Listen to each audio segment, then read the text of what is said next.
Imagine this. You're walking down. You're walking along a street in downtown, wherever the F you Livesburg, when you pass an old man walking with a cane. He smacks you on the donkey. Does he appreciate that donkey? No. What does he appreciate? That sexy JSG shirt you brought from he-shirt-she-shirt.com that you're currently wearing. It doesn't mean that yo donkey ain't sexy. It just means that elderly population appreciates your JSG fandom. So go to he-shirt-she-shirt.com and place an order now using the promo code JUSTSOMEGUARDIANS or JSG, correct me please, so that you can start wearing your JSG shirt and get some booty smacks from that hot 90-year-old from the grocery store. Yeah. So I'm I back believe to it's read. JSG cast. It is JSG cast. Yeah, yeah. Because I was like, I don't think Laz actually wrote donkey, so I went to reread, and I'm No, like, he didn't. oh, you're right, No. he did. He Yeah, did. yeah. Yeah, yeah. No, That was a nice no. on the fly thing for you, though. That was good. Yeah. Well, my wife's still awake. Well, and speaking of, as everyone knows, the ad reads are written by just a beautiful human being named Laz, and Laz Yes. got his JSG shirt today. Did he? Yeah, Oh, really? Yeah, Which color? Ooh, that's so awesome. the cream because he's smart. Yes. You know, So- those are naturally dyed by men cream. By Okay, I don't JSG know cream. that. He Yes. shirt, she shirt, don't hate me. Kevin Conroy. Kevin Conroy. I feel like there's a joke there that I missed. He shirt, she shirt, Kevin Conroy. JSG cream on your chest. Correct. Oh my god. Hello, Last week- ladies and gentlemen. You go ahead, then I'll start. I don't care. Last week, I've just been periodically thinking in my head, Kevin Conroy. Conroy, yes. JSC, he shirt, she shirt. Cream on your chest. Correct. All right, here we go. Hello, ladies and gentlemen. Welcome to episode 93 of Just Some Guardians. I'm starting Folks. to feel old. Yeah, no, seriously, that is weird. How? We are creeping ever closer to that 150 Ooh. mark. Oh my gosh. 100. Yeah. Yeah. That's Yeah. going to be nuts. Did you know when you're in the 90s, you're close to 100, Russ? That's You can ask my wife. I compartmentalize a lot. Mm-hmm. So, I can be like, oh, it's the 6th of February, and not realize that that also means that tomorrow is my wife's February. That actually Is your wife's tomorrow February? Is my wife's birthday. Her birthday is the 7th. On the 6th, we had a conversation, and she was like, yeah, tomorrow's my birthday. And I was like, today's Carry the the 6th. two. Today's the 6th, Carry which means the that two. tomorrow is the 7th. Yeah. Yeah. Wow. Yeah. Yeah. We all learned something new, everybody. 90 Tomorrow is close to is- 100. Russell's wife's February. Yep. Russell's wife Right. owns February. Yeah. Makes sense. Everything works there. Hey, I'm ELMMERFUDD. I'm the host of tonight. Joining me, we have the effervescent Russell. Ooh, thank you. The venerable Elmer Fudd. Oh, damn. That lovely introduction. Oof. Oof. Of course. How are you, dude? I am really good. I live in Texas, which I'm sure that most of you are aware now that it has not been great this past week. Now, granted, if you compare it with everything that happened up north, it's not nearly as bad in as much snow or as cold as it got. However, They Also are keep in prepared for mind- it. Yeah. yeah, there are no snow plows. There's no such thing here in Texas.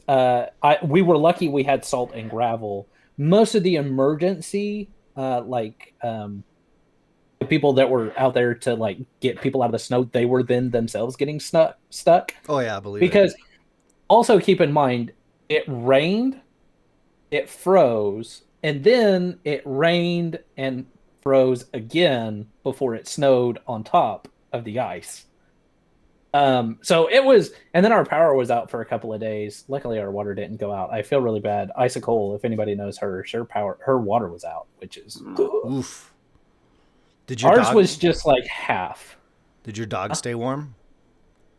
He did. Well, we both stayed warm because Okay. even though the power was off, it would turn on every 6 hours or something like that for 30 minutes. Gotcha. I didn't know if you It wanted to didn't be really a get good. below 48 in the house. Yeah, I just We didn't know put him in if a you wanted sweater. to be. He was wearing his sweater. Oh, you keep cutting out for me. I'm sorry.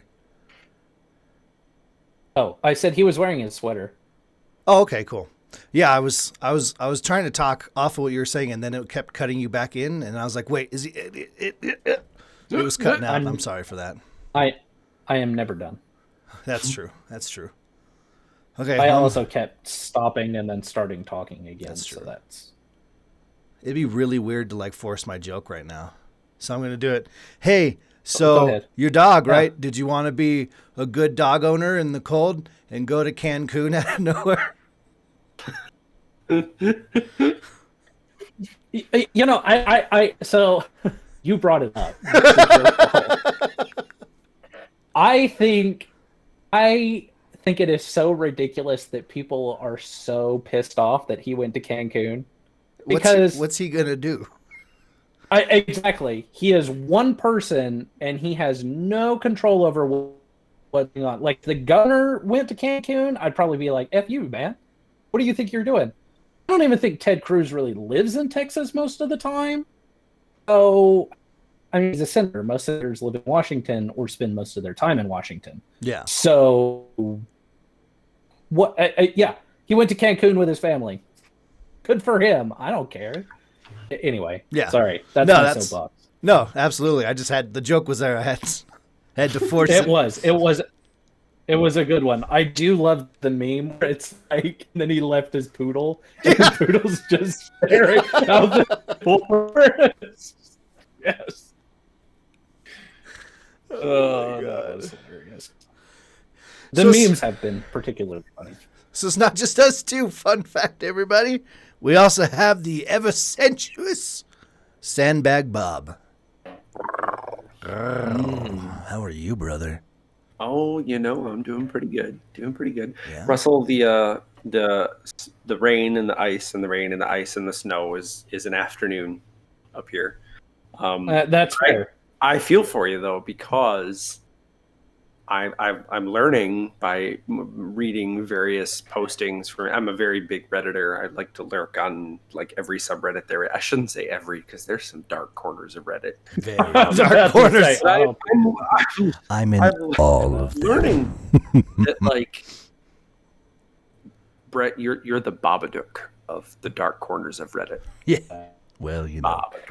But anyway, like, building code is different down there. So like your pipes burst Yes. like the second the temperature hits freezing, whereas here you can be like below zero for a week and your pipes are going to be fine. So Yeah. I feel for you guys, because people are like, oh, you should get to know the cold.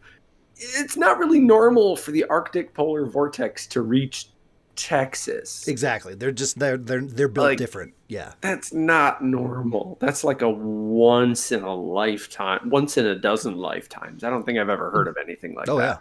yeah. To put it into context, the last time this happened was 20 years ago. That it got even close. It was 20 years ago. And that But it wasn't didn't even this shut bad. So like it's not. the entire state. It wasn't this bad though. I don't know. I wasn't here 20 years ago, so I couldn't for sure. I heard people, comparing it. Not sure. I mean, this is it's ridiculous, and even the amount that's still going on. I mean, it got up to 40 today. Most everything had melted, and most stores were still closed. And I don't know if that's because of the power or because they're still concerned. And like it snowed again yesterday. Like one snow, cool. We've gotten snow 3 times this year, and snow to where it's stuck on the ground, which in Texas. Doesn't happen. It doesn't. Like we get like ice storms and things like that, but it never ever snows, and not for a week like it did. Yeah, I've seen a ton of photos of like, a pipe bursting in the ceiling and just half the house is gone now. Yep. This lady I was saw- showing her aquarium in her house was frozen solid inside. All the fish gone. This other lady. I saw this crazy picture of a hallway in an apartment building that had like the ceiling had cracked in a couple places and it was It literally looked sequences in The Shining where there's just like blood washing down. Oh yeah. It looked like that, but iced Like, am I watching The Day After Tomorrow? Like, Yeah. where's Jake Gyllenhaal? Is he going to come running in telling me to burn Jake. books in the corner? Like, what's... Yeah, no, I feel for you guys. I'm so sorry. We lost power here for a bit. Came on, unfortunately, just before the show. But where that's common up here. There were a couple lose of power days this because of week ice. where it was pretty close. Go ahead. I need to interrupt. Nope, go ahead. I'm bad. Go ahead. I was just gonna say, before you got too far from the joke, a couple of times it got to that point this week where I'm like, you know, we have some wooden furniture. This hardwood would be great. Yeah, yeah. This would burn for a while. Chop, chop, That's chop, a Gutenberg Bible. No, I saw this TikTok. This guy, he's walking. He's like, all right, guys, you know, it's been sucky here in Texas. I think I can finally go buy some supplies. Oh, wait. And he turns the camera around and he's in an apartment complex and the pipe had burst above his car. And it was just like an 8-foot thick wall of ice on his car off the backside and through the rest of the parking lot. He's like, okay, maybe not. And I was like, oh, Jesus. Wow. Oh. What kind of insurance claim do you even file with that? Like, May was here. She ice-hauled my car. We covered all. Wait, what is this? We cover a thing or two because we've seen a thing or two? Is that what their thing is? Is that farmers? Oh, yeah, farmers. Bum, ba-dum, bum, bum, bum, We are farmers. Yeah. Something like that, yeah. Not sponsored. Not sponsored. Yeah, so still have to boil our water currently before we can use it. Like even filtered water through like the fridge, we still have to boil our water. So today, Lindsay and I were like, oh, let's go get some bottled water. We're about to run out. I'll just let you guess what the grocery store looked like. I'm going to assume there was plenty of water, plenty of toilet paper, plenty of ammo. Yeah. Did it look like March 15th of 2020? Yes. Yeah. So but not only was the water gone, all the juice was gone. Yep. Anything that you could drink that comes in a container was gone. All the frozen food was gone, even refrigerated food gone. Wow. And I was like, Lindsay and I were like, oh, they must have lost power. And we were talking to the cashier. And they were like, no, we never lost power. We're like, geez, just people came in and just, I mean, there was nothing, bare shelves. And I bet 10 people bought it all. Like, seriously. Right. Did you have to wait to get in? Because I've been hearing there are like 3-hour-long lines to get into grocery stores down there. Now I did drive by HEB like on Monday or Tuesday. HEB is like our big grocery store down here. Okay. And there was a line out the door. Now, luckily, Lindsay and I had food. Although that was the other thing. Cold, so you want some hot food, but there's no power to the stove or the microwave. So you're like, the power would turn on and we'd wake up. Because sometimes it would happen in the middle of the night, and we're like, quick, go grab some food. Throw it in the microwave. So that happened a couple of times. Oh, my God. I love it. I'm so glad you did that. I'd seen a couple of videos of people doing that, like on shifts, and then wake the whole house up. We have power. Get it all done. Mm-hmm. It was very much, oh, quick, we have power. Let's go grab a hot shower. Let's do the stuff that we need to do because we don't know when this is going to come back. Yeah. And like there have been a couple of times where we've been paranoid. We'll hear the air conditioner shut off and we're like, oh no. But the TV's still on, so I'm like, okay. I'm not ready. I'm not ready. Yeah. Yeah, there's something like really terrifying about that like sudden you hear just this loud click. Yeah. Silence. Mm-hmm. And we've gotten really used to that, unfortunately, living here because everything is aerial here. There's no ground, like they don't bury any power lines, they don't bury any cable or utility. Everything is aerial, which is asking for trouble. Mm-hmm. Like just period, asking for trouble. And we lose power a good half dozen times a year. And sometimes it's for a day and a half, sometimes it's for 2 days. The worst was for 3 days. But there's something terrifying about that click and then silence. Yeah, Absolute silence. Right, because it's the whole area around you. You don't realize how many just ambient noises that we've become accustomed to, even just like the hum of electricity in our own homes. Or the air purifier that you run 24/7 that you forget that you run 24/7, so you don't even notice it anymore. We have 2 of them. It helps our house not smell like a golden retriever. But oh my god, I was about to say that's awfully specific. It is, but we call him Stinky Boy for a reason. He's a stinky boy. So, yeah, that sound of silence. Hello, darkness, my friend. Is terrible, terrifying. So, anyway, yes, to answer your question, Brett, I'm doing great. Oh yeah, that's good. I'm glad you're well. Sorry, that's my fault. Oh my god. No, it's not. I was talking about it. Yeah. Yeah, it was like here in Colorado, we were like, it got up to like 45 degrees today. It was sunny. Played in the snow with the kids. You guys got snow yesterday, didn't you? Yeah, a little bit. We got a good amount of snow, but it wasn't like crazy. We had an ice storm. We got 9 inches overnight the other night. Jeez. Like from probably 8 to 9 p.m. to 4 a.m. It just snowed 9 inches. Just damn. Yeah, I think we only got like 4, so it wasn't that bad. And then it had been so warm that it like melted off the streets by. So the cool thing with Colorado is like it'll snow all night, and then by noon it's all melted, and you're just like, okay, hooba-dooba-dooba-doo, and you just go back to your life. It's great. We're somewhat similar here. Yeah. Like the roads, at least, will all melt by afternoon the next day. Oh, beautiful, beautiful, beautiful. We were not that lucky. No. Well, your state is not really equipped for that. So, I mean, I don't really blame you, but I do feel for you. Yeah, absolutely. That's just not fun. So I do have a quick story. This is funny. So I was talking to Mom last night. That's never funny. And she was. Oh, no, sorry. We've gone pretty lately. We've gone along pretty lately. So it was funny though because she called in and she's like, "Man, I'm craving some pudding," and she's like going through her cupboards, and I'm thinking back to when I used to live there, which was in 2008. And I'm like, oh, geez, I don't think I've ever seen her make pudding or Jell-O. Yeah, we always had it. Like, it was always in the cupboard. I'm like, so this thought occurs to me, and I'm like, check the expiration date on that. And she's like, oh, yeah. She goes, it's not. It hasn't been expired that long. And I'm like, how long has this been expired? You've got to tell me. And she's like, it hasn't been that long. Oh, I'm like, come on. She goes, 2008. I'm like, oh my God.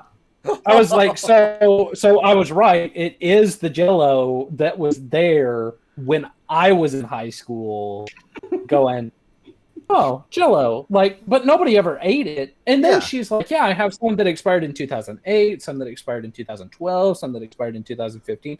None of it's current, by the way. None of it is still good. Well, no, because I know your mom in the store. She looked at it and she went, I have some at home. Yeah. Yeah. And I asked her, I said, why do you keep getting Jell-O? We've never used that Jell-O. Why do you keep getting it? She goes, well, I see it and I want the flavor. And I'm like, but you've never eaten it. Like, it just goes in the cupboard and stays there. Like, and she goes, well, it's powder. It's good. I'm like, okay. Well, if you get the squirts, I'm not coming to visit you in the hospital. Yeah. The Jell-O squirts. The Jell-O jigglers. Like, that would be the first person in history. Like, I'm pretty sure that would be a world record. The first person to die from eating expired Jell-O. Yeah. It doesn't expire for like a year. Like, we have some that doesn't expire until 2022. And I'm like, how long have you had this? I mean, this, especially the one from 2008, had to have been from like when I was a freshman. Oh, yeah. In high school. That is 16 years ago. It's funny you mentioned like too long to have Jell-O. Like aged Jell-O, because when I was a kid, from like grade school to high school, we moved like 5 times. Every time we moved, packing the kitchen pantry, there was the same pack of lemon lime Jello and the same pack of vanilla pudding. It moved with us every time because I'm the one that packed it. I know it was there. It's like the same can of like carnation evaporated milk, the same bag of old walnuts, with the same can of Morton salt. Yes. Yeah. Well, I mean, Because that's every time. ever gonna go bad, Yeah, but exactly. yeah. No, but Russ, think about this though. Well, you never run out. If your mom died from the the Jello squirts, right? You could frame that sheet and sell it for millions as art. It's probably true. Look at this. It's absolutely true. This is what killed my mother. People Yeah. pay for that. I could shit, just- literally. Yeah. Yeah. I could cast it in resin. Like carbonate. Yeah. I wonder. That way the smell doesn't get out, I wonder if there's some maybe the Jello squirt resin ate. You know, It just becomes its own fecal Jello form. just its own. Yeah. That's what really kills you in the end. Yeah. Exactly. It's not so much the fact that you're dehydrated; it's that it's congealing inside of you. And then that's how they get those the Museum of Bodies or the music, where they have everybody like all the people cut in quarters where they've like preserved their skeletal system or their that's how they do it. They just feed them expired Jello when they're about to die, and they go, okay, this is gonna, you're just gonna pass into oblivion, and then we'll preserve your body for forever. That's how Walt Disney preserved his body. He preserved his head in Expired Jello. He's preserving his body by eating expired Jello. So are you saying if I continually- squeeze Mr. Disney like an accordion down, like Jello would go pour it out of his eyes and his mouth? Yes, that is what I'm saying. Except it would pour out of his neck hole because obviously his head is cracked like frozen. Play-Doh Fun Factory where you push the lever down. And you get the little shapes. Yeah. Ooh, look, this one's a star. It's a Mickey Mouse head. Oh yes, exactly. Exactly. Oh my gosh. Oh my god. Anyway, We haven't even started this show yet. well, no, we started the show. We just haven't started the topic yet. Well, yeah, we haven't. We've given the ad read. We've introduced ourselves. That's as far as we've gotten so far. That's good though. You know what I mean? 40 minutes in? 30 minutes. That's not feel actually that's not bad. No, I think we're actually moving a lot faster than we normally do. I think that's This good. is a clippy pace here, gentlemen. Yeah. Yeah. Well, I like the cut of your jib. I like the cut of you, Kevin Conroy. You sure? Cream on my chest. There you go, Russ. Well, speaking of squeezing Mickey Mouse shaped Jello out of a dead Mr. Disney's head, our topic tonight, everybody, that works really well. So some of you out I want there, to see how you tie this in. some of you out there as gamers, right? There's certain franchises out there you know very well. Like Mickey Mouse. He's been around a while, right? And something else that's been around a long time is the Assassin's Creed franchise. And I played the one in school. I made it work. I did it. You did. You I did. I'm impressed. Thanks. Yeah. So the latest installment of Assassin's Creed. It's known as Assassin's Creed Valhalla, and that's going to be our topic tonight. It's something Russ has been wanting to for a few weeks, and it's time.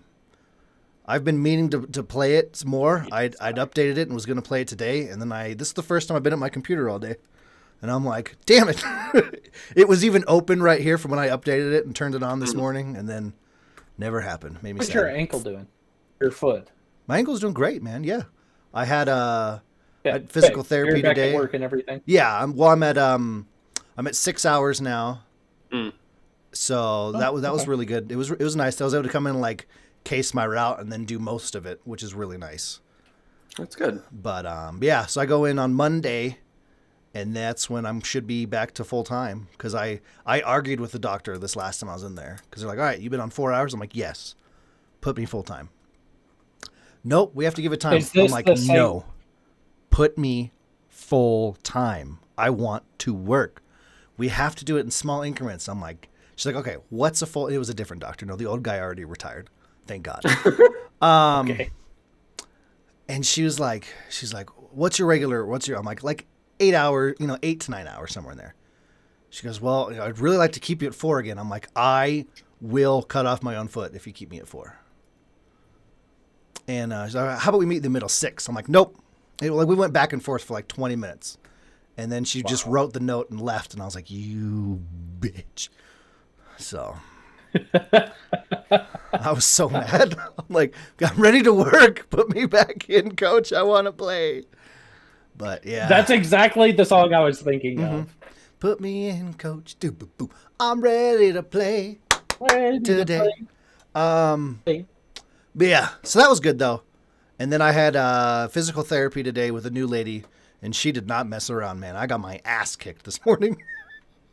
Ass kicked with your own ankle. with my own ankle. Yeah, she tore her. I didn't know I could do that, but she put on the right song. She just shoot, boom. Exactly. In Space Jam when they curl Michael Jordan up and then slam dunk him, it was a lot like that. Yeah. Yeah, I called they were like, yeah, we call her the Monstar of physical therapy. And I was like, why? And then I learned. So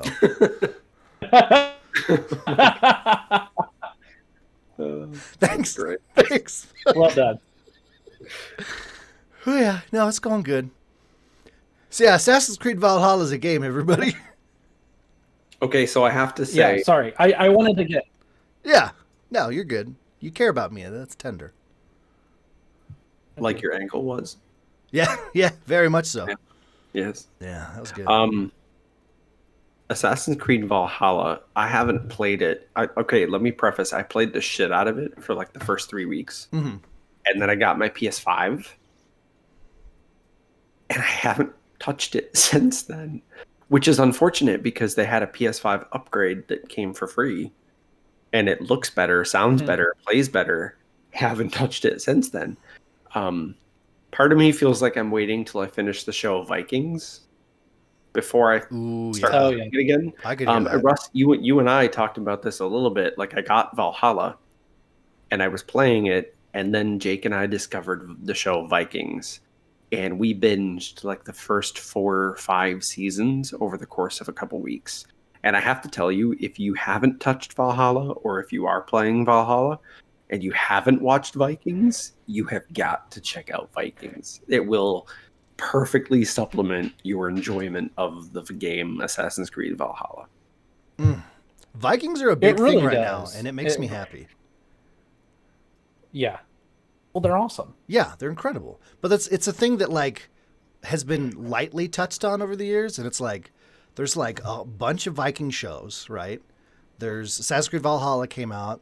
There's this game that came, I think it was last week, Valheim. Yes. That looks really good. Yeah, it's like it's the thing right now, and I'm in love with it. I'm enjoying it, especially because like I think up until recently the common misconception was Vikings. Oh, you've got your horned helm, which wasn't a Viking thing, and you crazy raider, rah, and that was it. Like there was no depth, no dynamic to it. I think the majority of people, I would say, due to pop culture, their perception was so one-dimensional. Oh yeah. And now that's starting to finally fall apart, and we're starting to actually dive into it, and I really like that.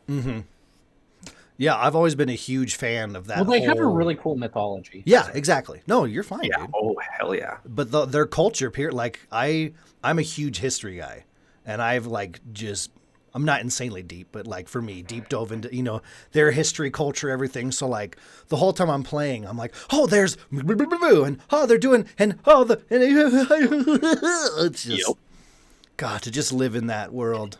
I've spent more time just walking in circles in town, just looking at things and garb and weaponry and how the culture works, and how certain people are taught, because everyone's just living their life, which is cool. Mhm. You know, in past Assassin's Creed games, it's kind of been like the NPCs are there, and in Valhalla, they actually feel like they're people that are doing stuff around. Right. It's like they exist beyond your like game's rendering of them. Yeah.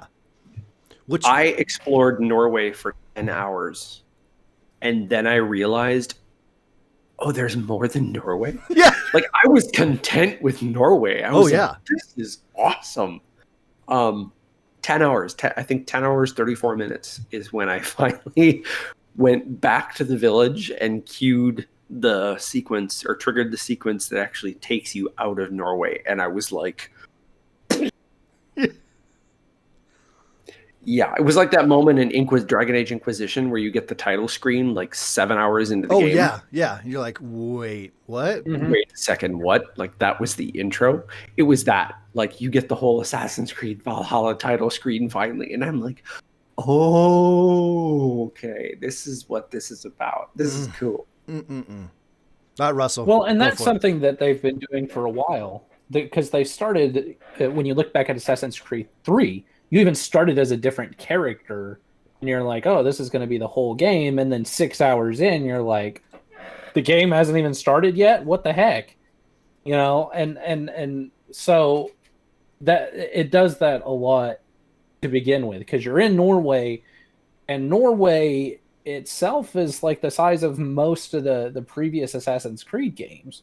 Mhm. Excluding like Odyssey. It's probably about the size of Origins, though. No, Origins was Origins huge. was pretty big. Yeah, Origins was really big.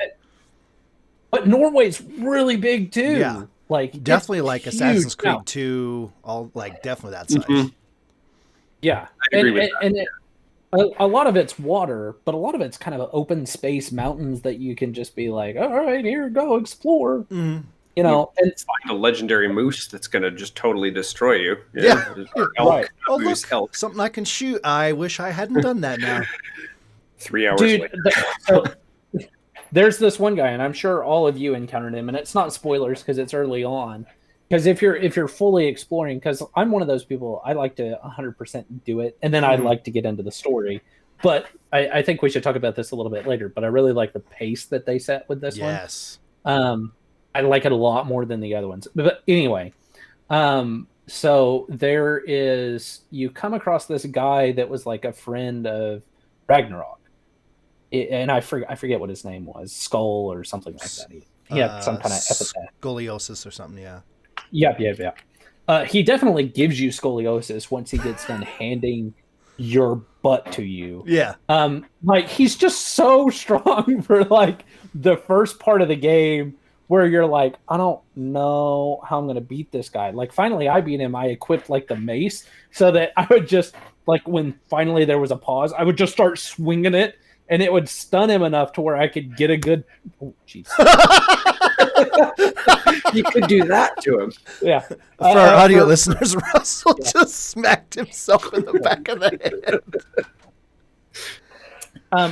But you know, because it would stun him, and you could get a few good swings as you're swinging in this arc, kind of uncontrollably. Oh, Can you say hi to everybody? good night. Can you say hi? Say it. Say hi. Hi. Hi. Say good For our night. audio listeners, Brett's son has crawled up into his lap and is very cutely hugging him and giving him cuddles. It is adorable. It is adorable. But so he's just this crazy hard dude that's there in the beginning. And I realized later on in the game, you can actually just like leave Norway and then come back. Mhm. And I was like, oh man, I could have fought this guy much more powered up. But I did finally beat him because I was like, dadgummit, I don't know when I'm coming back here or when they're going to give me the option. So I'm going to dadgum finish everything that I can. And that was a good solid 10, 12 hours of just that one huge region. And I didn't even go into like the super high level area that's like, you're at level 1, and then this high level area is like 180 plus. Yep. And you're like, yep, I'm not going there. One thing with that, I wish they hadn't shown the levels there. Because it was like so obvious that like, okay, so this king guy is coming down, he wants everyone to join him. and the area he lives in is for endgame. Okay, he's definitely a bad guy. Great, now I know. It I really enjoy the fact that, though, like, to your point, Brett, I think yes, they did kind of give it away or show their hand a little too early, but I really enjoyed the fact I didn't think I looked at it, I observed it, didn't retain it, didn't think anything further. I was like, oh, that's high level, I'm not going there yet. And that was about it. Like, it just in one ear out the other, as it were. And so I felt like everything I saw in that beginning Norway section, I had to do. I had to address it. I had to fight it. I had to kill it. I had to explore it, because I thought that was it. I thought that we were in Norway. Like, this is the game. I didn't realize this was going to be like tying into the Sons of Ragnar in Europe and in Britain. Like, I had no, and I guess there's an expansion coming that takes you into Francia, which is France. Yep, which is going to be amazing. Is that an expansion, or is that part of the later game? Because I think it's going to be a DLC. It's going to be a DLC, yeah. Is it? Okay. Yeah. So, and if the Sons of Ragnar are in that, then are we going to see Rollo? No, I don't know if that chocolate. Rollo. Well, because historically, the Viking. Yeah, I got it. Hello. Sorry, I do this to Lindsay that one all the wasn't time. good. Don't laugh at that, please. Please. Hello. So Rollo actually did not. He was not related to the Sons of Ragnar. He was a different guy that went over to Francia, and I think his name was even different. And he was possibly a contemporary, but they may have not even been from the same place. But and I'm not saying like he's like the show depicts him, but I know the history behind it. Like, he was a Viking. I see what you're saying. Yes. So I'm wondering, are we going to get to, or at least get to see like the consequences of that?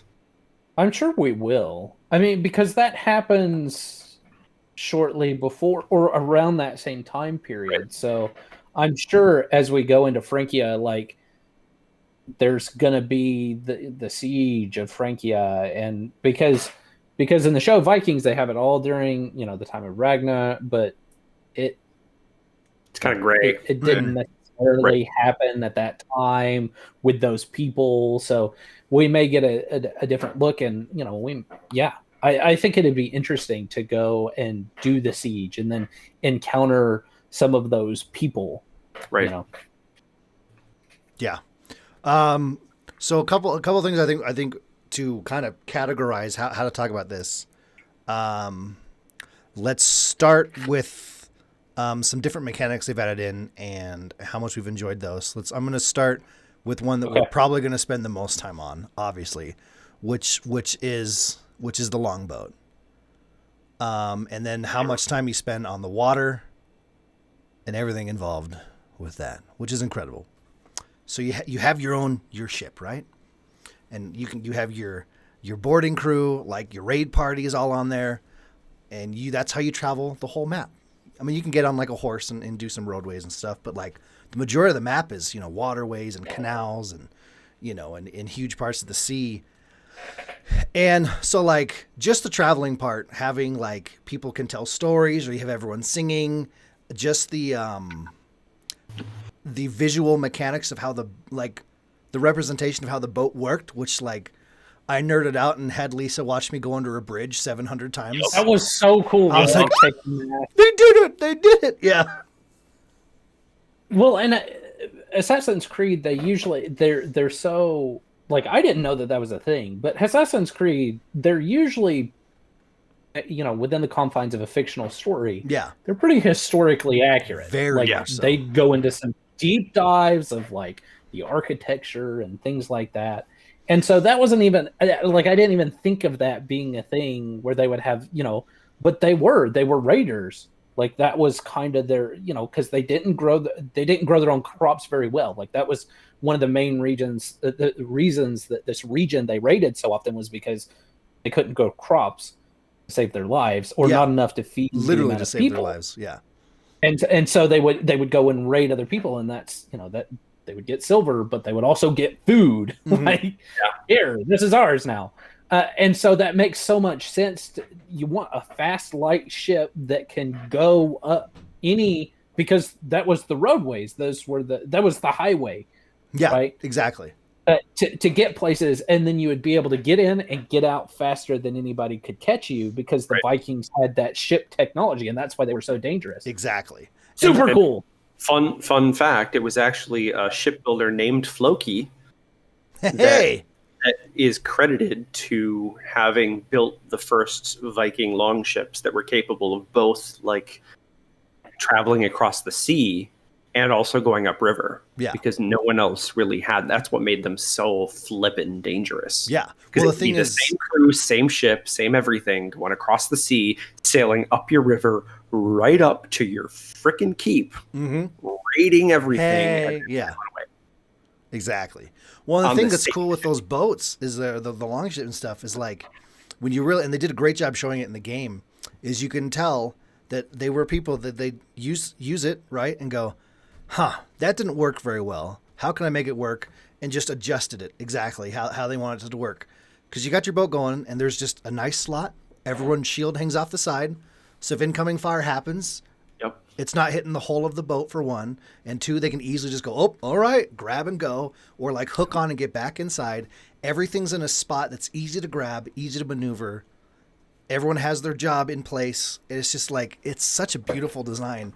And they put the detail work in as Assassin's Creed does, where everyone on the boat is doing their job and it's animated. And like, I didn't notice a lot of like, there's some weird, like the oar like breaks through the boat randomly in a weird way. And like, none of that happened ever. When they'd stop the boat, they'd actually pull the oars all the way in, and like 3 other people would help them quickly lay it down inside and then bring everything in and move everything around and grab what they need and go. And when everyone came back, everything went back where it belonged. Everything that the real Viking or anyone would have done, like, was animated in game. There was none of that, like, pull up to the boat or pull up to the beach. Everyone just suddenly spawns out of the boat and you go. You are legitly diving out of the side into shallow water while arrows are flying at you, screaming and running forward with everyone, which just feels so good. Yes. That you blow the horn to start a raid, and that music starts, and you can just feel it. But no, to quick scale back to what you were saying about like going under a bridge, Brett, where you there's just something so amazing about like sailing full speed. You got your sail unfurled, which you can sail that way, or you can have them furl it and then row. And sometimes your crew will tell you which is going to be better. Like you'll try to pull out your sail, and rather than the game just going, can't do that. Like they actually tell you, like, no, I don't think this is the time for that. This isn't going to work right now. Like it's no. But you go into a bridge and they pull the mast up out of the bottom of the ship and lay it down. All the while, like the rest of the crew is still rowing to keep you moving. So it's like 5 guys get up and start frying burgers there. No, 5 guys. They lift the mast out. One of them is spotting to make sure it's actually going to clear the bottom of the bridge. You make it under, and then they stand it back up, unfurl the sail again. And I think the dynamic of the longboat is so cool, because it even, like you mentioned, like songs and stories. If they're telling a story, your character, Eivor, will tell them, okay, hold on just a second. Right. They'll do it. They'll get under the bridge, you put it back up, and he goes, okay, keep going. And the same story kicks back in. Yes. Oh, absolutely. Or the same song kicks back in. Like, okay, let's continue. And I'm not used to that. I'm used to it being like, oh, we're going to cut the story. And like in God of War, which is an amazing game for PS4. That God of War is an amazing game because you're telling the kid, a story. And you like it does a similar thing. It does to a degree, because I remember so many times where like I'd go to tell a story again right after getting back in the boat, and it was a different story. And with Assassin's Creed, I haven't noticed that once yet. Every time they have to stop a story for something or stop a song, the second we clear whatever stopped it, starts right back up. And I live for that. I love it so much. Yeah,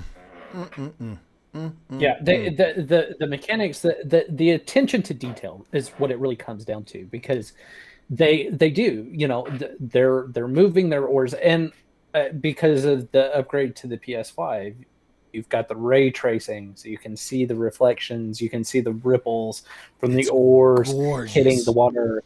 It is a beautiful game. Yeah, beautiful game, and of course it has a couple of weird glitchy things that happen every once in a while.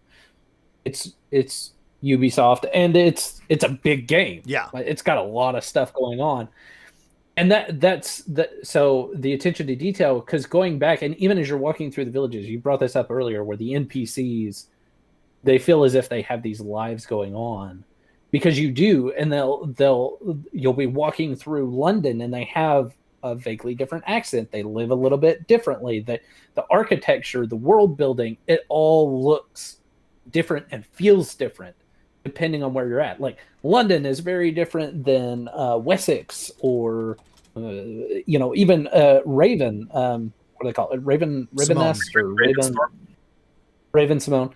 The town that you yourself start, which is very Viking-esque. Like it has that architecture, even as you build the buildings.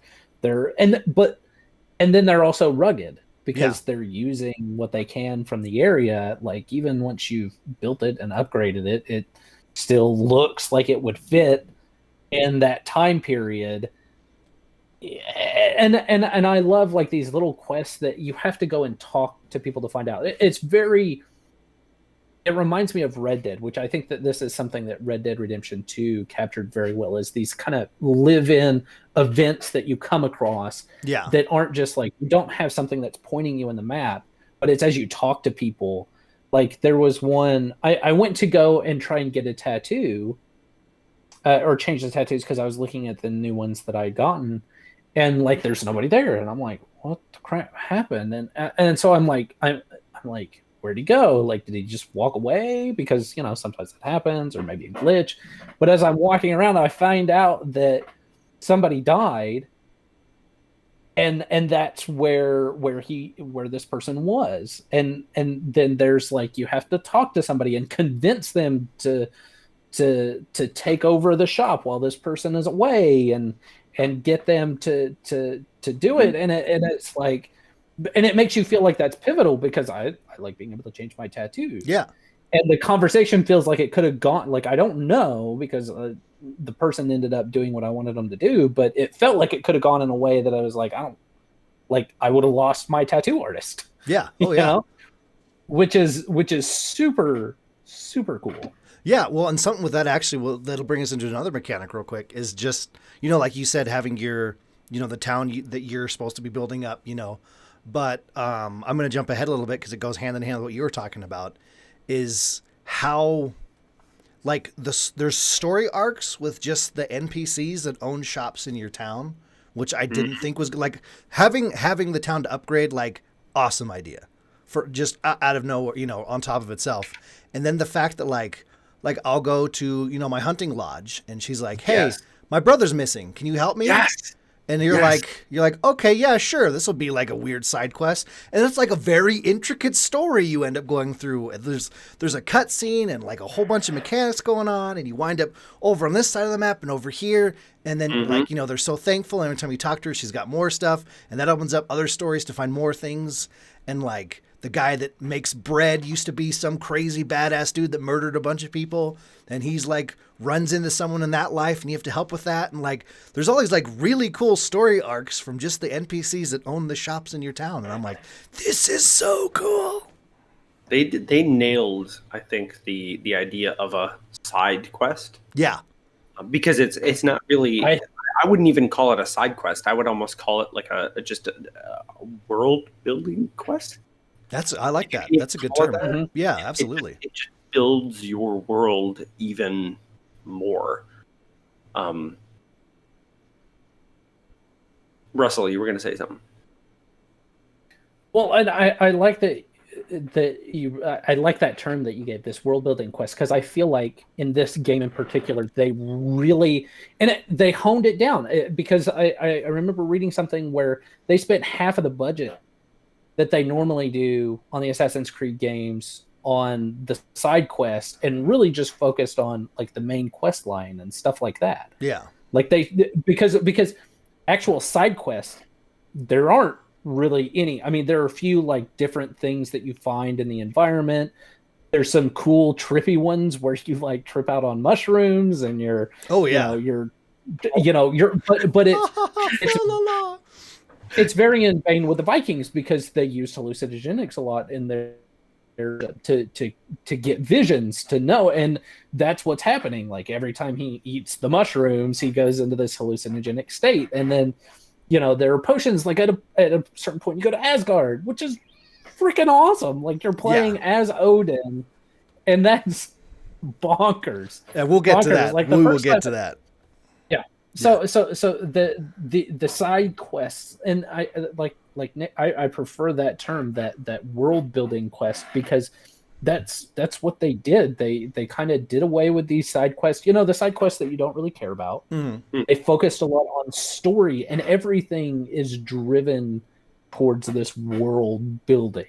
Exactly. There's not like I don't feel like there was ever a fetch quest except for those shrines where you have to go and kill 10 antelope and bring them back as a tribute. Yeah. Those are the only ones that feel like fetch quests to me. Other than that, if you do have to go and collect something, it's usually close by. Mm-hmm. So it's like, you quit, you go and collect it, and then you're moving on. At no point have I felt stalled. Yeah. During this Assassin's Creed. Well, and the really cool thing with the NPC stuff is like, I'm never like, okay, I got to go see the innkeeper. I got to go to the barracks. Like, I call everyone by their first name in my town now. Like, I'm like, it's so cool to just have that connection where it's not just the guy that owns the bread shop, generic NPC 7, like I've been through some stuff for this person. Like, I know them by name. I see the little kid NPC you never talk to, but they talked about them. I know their kids' names, and I'm like, oh, hey, hey, Sally, what's going on? As I walk by, out loud to myself, even though the NPC can't hear me. I think my favorite of those little, like, it's like the flavor world building quests is when the kids want you to come help them because of the wolf friend that they made. Yes. And you the wolf is so cool. You have a wolf that just like chills in your bedchamber from that point. It's just like, what's up? We're cool now. And you can take it out in battle with you. And I was like, oh my God, until like I had to stop when I learned that there were skills that involved using your wolf companion. I had to find out, can the wolf die? Because if the wolf can die, then it was a hard stop. Like, nope, never taking it out. And I learned that was not a concern. So I'm like, yes. And Eivor was really good with those kids. Like, that was my favorite part. So good with those kids. Okay, question. Are you guys male Eivor, female Eivor, or like the mix? Female Eivor. 100%. I did male. So just, I gotta say this. I appreciate the fact that there is a male protagonist in a video game, like an action RPG video game, that is not ripped as fuck. Yeah. I really appreciate that. Like, he looks like a normal dude. He's not crazy beefy. He's not crazy ripped. He's a normal dude. I love that. I live for it. It makes me happy. He's toned where he needs to be for the time period and doing what he's doing. Not like... Correct. Not Doom guy. Yeah. Right. Like, he doesn't have a six-pack, which you wouldn't, living that lifestyle, you wouldn't have... No, you wouldn't. There's no way. There's no chance. There's no... But male Eivor is a sexy piece, I just have to say. I love his face. The blue eyes. Honestly, he kind of reminds me of Brett a little bit. Well, like, especially when I got the long beard. Because Brett has the same colored blue eyes that Eivor has. Yep. Go on. And so there are certain aspects where I'm like, oh, I see it. I see it. And you're right. He is sexy. Like, he's not overly beefed. He feels like he would have fit in that time. Yeah. Right. He's got a good chest, which you would expect. He's got good arms, good shoulders. Right. He's not super lean, doesn't have a six-pack. No. But he could totally rip your face off. Yeah.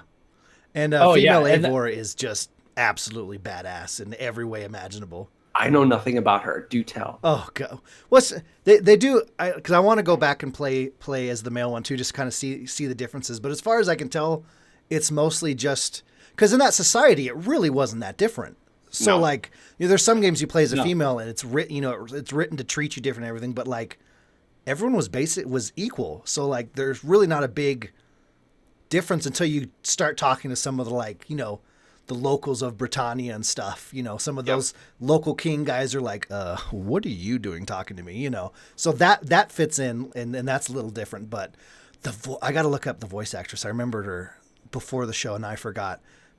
Absolutely just incredible job. Like, the pronunciations, just the regular voice, but like there's this like slight growl in just the right moments. It's like, it's so perfect. And she does a great job. Absolutely incredible. Well, and so here's an interesting thing, and this is more a history fact. So I found this out the other day. So this idea where men had more power than the women, it's such an interesting. It's a modern concept. It wasn't a thing. It wasn't a thing because especially back in those times, like the very first martial arts manual that there is, it has a woman in it. Like they were fighters, they were equals with men, so that it's become this kind of modern idea. It wasn't a thing. Like they I mean, obviously they had some different roles, but the idea that woman was lesser than the man is more of a modern concept rather than this ancient concept that most people associated with. Yeah, exactly. Which is crazy. And Crazy. And I love that it depicts that. Mm-hmm. I love that it depicts that. Cecily Stenspel. Okay, cool. Yeah. I think that's her name. I think I'm getting that from this PC Gamer article. I don't know why I didn't just go to like IMDb or something, but I think it's Cecily Stenspel. Okay. Hell yeah. Yeah, dude. Oh my God. Her voice is so cool. I had Lisa. I'm like, Lisa, you just have to hear her voice. And I had found like this huge long dialogue she did and gave it to Lisa. And she's like, it's like she's in the room talking to us. The voice acting for everyone, we can talk about that for a second if we want, is just on another level. Okay, I did confirm IMDb. It's Cecily Stenspel. Okay, cool. But everyone's voice is so well done. The pronunciation, it's such a beautiful language, and like how they pronounce town names, people's names, everything is just like you're like, oh God, my heart melts every time someone says literally anything. Go ahead, Russ. Oh yeah. Rurskebek or whatever that first place is in Norway, where it's like it shows up. That was the funniest thing to me because it shows up in the runes and then it switches and you're like, am I supposed to be able to read this? Yeah. Because consonants. There's one vowel. Yeah. But the flighting. So flighting is one of my favorite things to do in this game. I love the flighting because I love the back and forth and I love like the little in-between dialogue as you're doing it. Yep. It's so great. And it's so fun. Yeah. Because the voice acting is done so well and they convey this thing.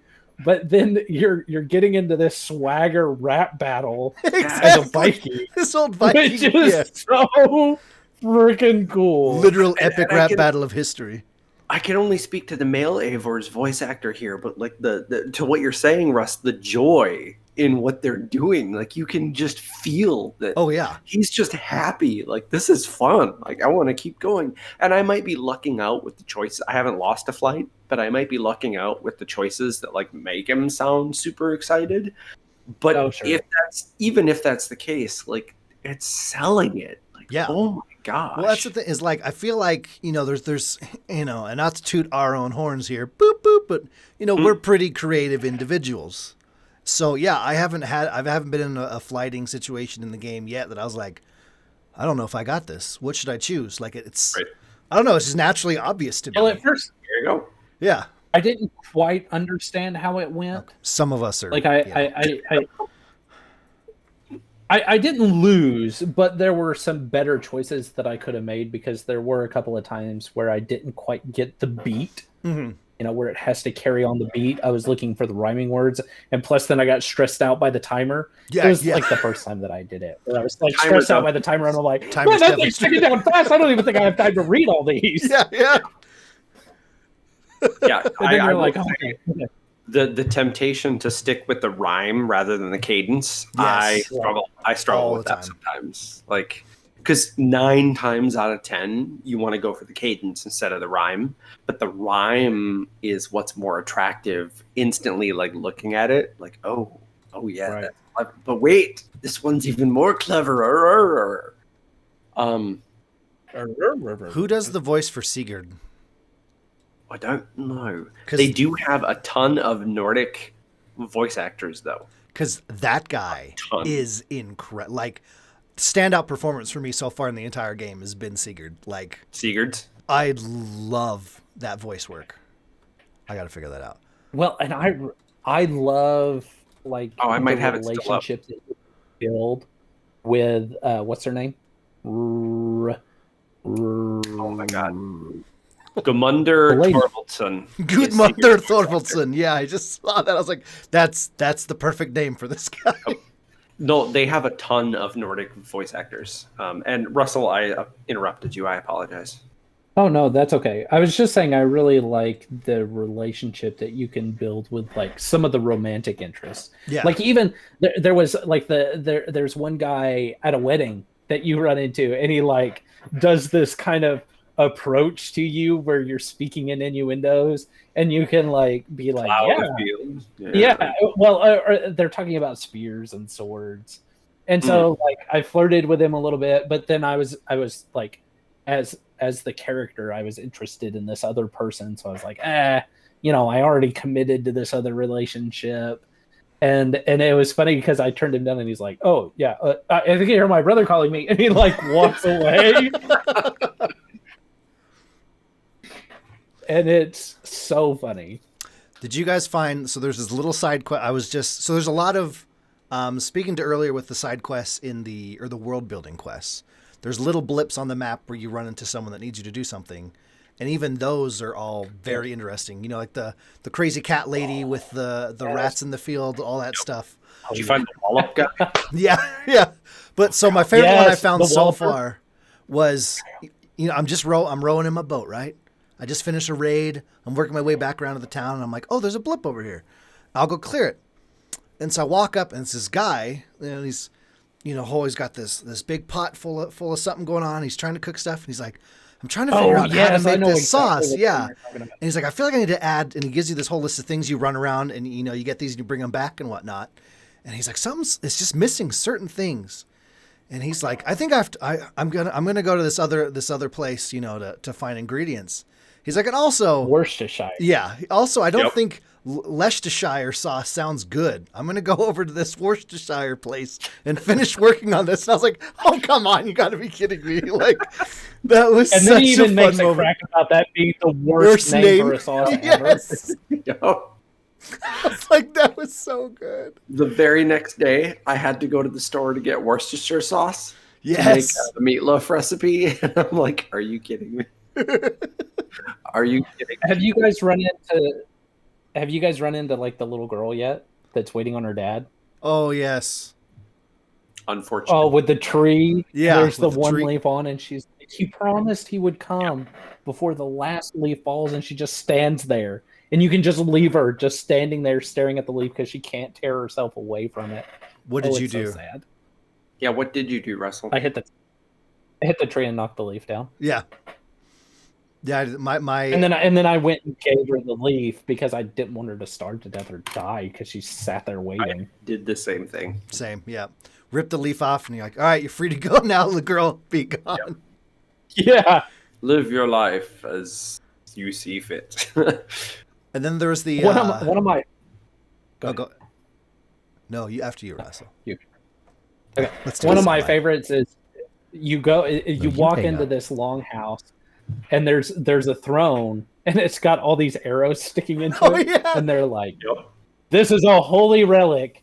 This is where our last king was shot to death by arrows. These arrows are holy. And then like you can grab them and then this lady like freaks out. And she's like, just give me all your arrows. I can tell which ones are the special ones. I've been studying these for like 2 years. I'm like, yeah, here, give me money and I'll give you arrows. One of my Speaking favorites of arrows. Oh, go ahead. Sorry. No, you're fine. Nope, you were gonna say this. Yeah. Yeah, one of my favorite ones was there's the feuding neighbors with the grain. And one of them was like, I'm doing all the work. I should get more money. I'm selling it, so I deserve all the money. And then one of the wives is like, just burn it down. So they go outside to duel each other. And so you burn the whole thing down, and they're all like, well, maybe we're not so bad after all. And it brings them together, and they like skip off in the distance. And you're like, what the heck happened? But like, you know, you go talk to their kids who are like, I don't know what happened. The wives are like, I don't know what's going on. They're all angry. And you can like force them to go out there and duel each other if you want. And it's just the back and forth of figuring out, okay. Oh, see, I didn't know that. Yeah. I didn't know you can force them to go and duel each other. You can force them to go duel each other. And so like just the going back and forth and finding out their history and trying to figure out who's actually in the right. And then just going, all right, I'll just burn this bitch down. That's exactly what I did. Like the kids were like, I wish it would burn down. And I was like, you know what? That's a great idea. Yeah. Grab out the torch and chuck it at the grain silo. Can we just say how wonderful it is to have an unlimited amount of torches that you can throw to, like, especially when you're raiding, just burn everything to the ground? Yeah, especially when they look like torches. It's the best. Okay, so question for both of you. What is your approach to combat? Because I don't think we've talked about combat yet. We have not. That's a big thing to talk about. Yeah. So, like, what's your weapon setup? What do you prefer? So I have a two-handed sword in each hand. Oh, okay. And I go absolutely apeshit berserk on everything that moves.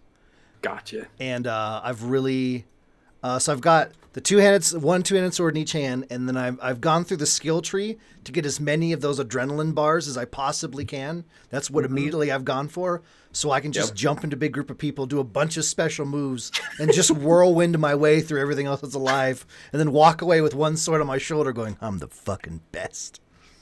As there's an explosion. That's amazing. Yeah, it feels great. That's amazing. One thing I really appreciate about the skill tree in this game is you can take it all back. Yeah. And then redo it. Yes. There's no penalty to do it. You can experiment. Yeah. You can uncover it because there's like a fog of war effect on the skill tree, so you don't know what is out there. Mm-hmm. So you can go and experiment, and uncover it all, and then wipe it away, and then go back and go to it. So I've experimented a little bit. But Russ, what is your like weapon loadout and your approach to combat? Well, so they removed a little bit of that, so you can see like the main stuff now.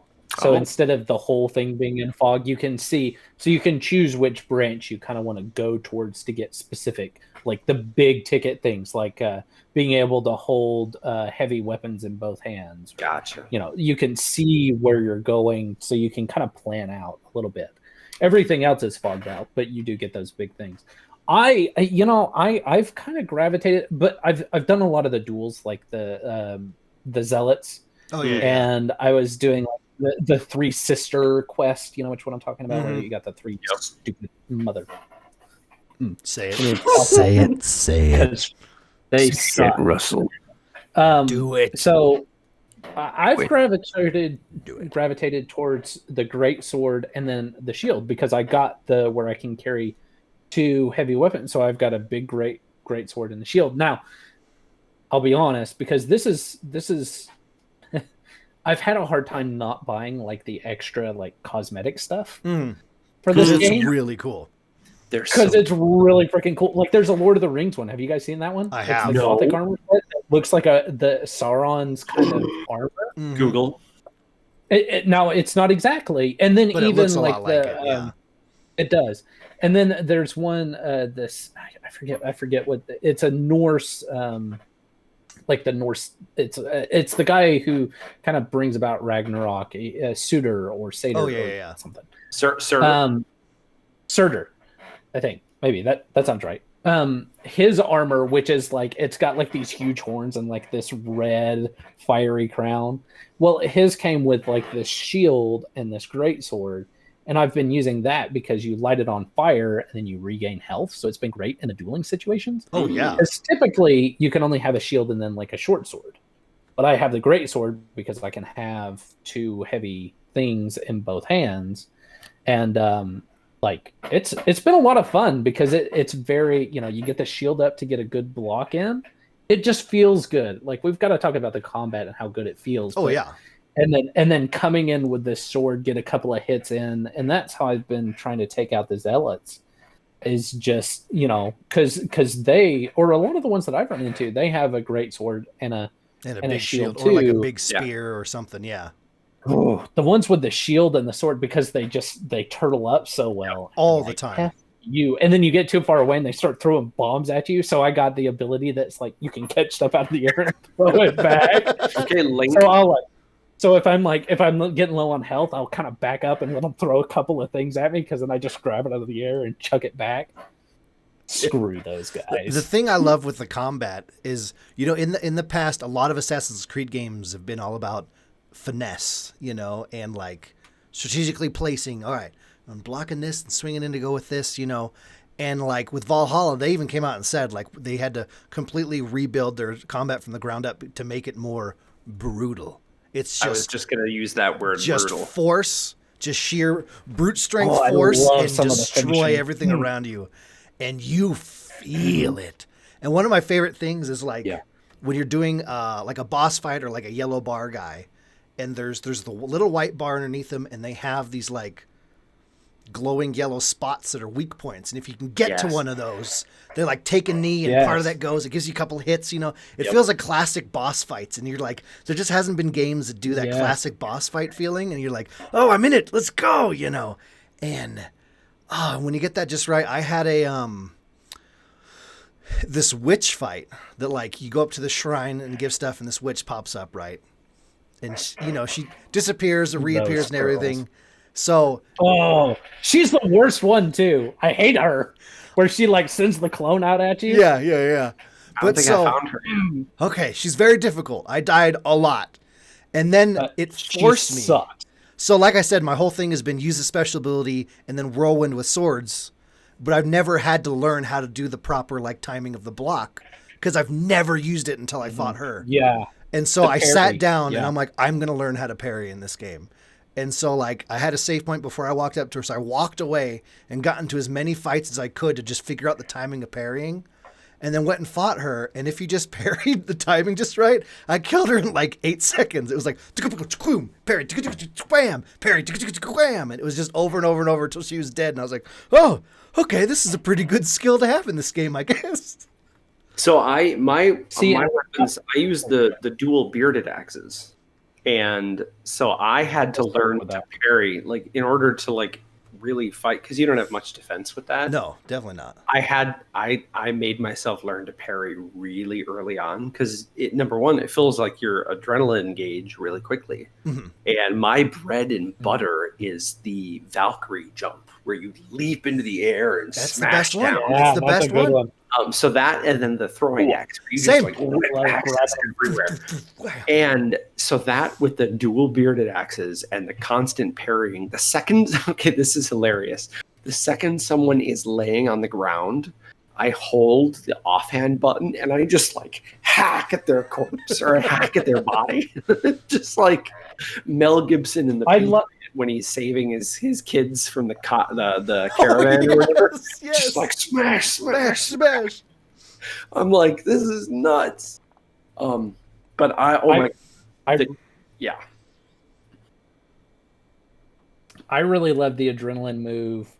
I can't. You have to have like the right timing and line them up right, but where you tackle them to the ground and then you just start beating the hell out of them. And you just boom, boom, boom, and you're like, yeah, and then you stand up and you throw a few axes, and then you run after a guy, and because he's only got this much of a heart, so you just sweep off his head, and then oh man, the brutality in the combat in this game, so fun. And I love that we each have different builds that we use. Yes, because it lets you do whatever you want, and like, because my style is usually sneak until I get caught, which usually doesn't take long, and then I just try to kill everybody as quickly as possible.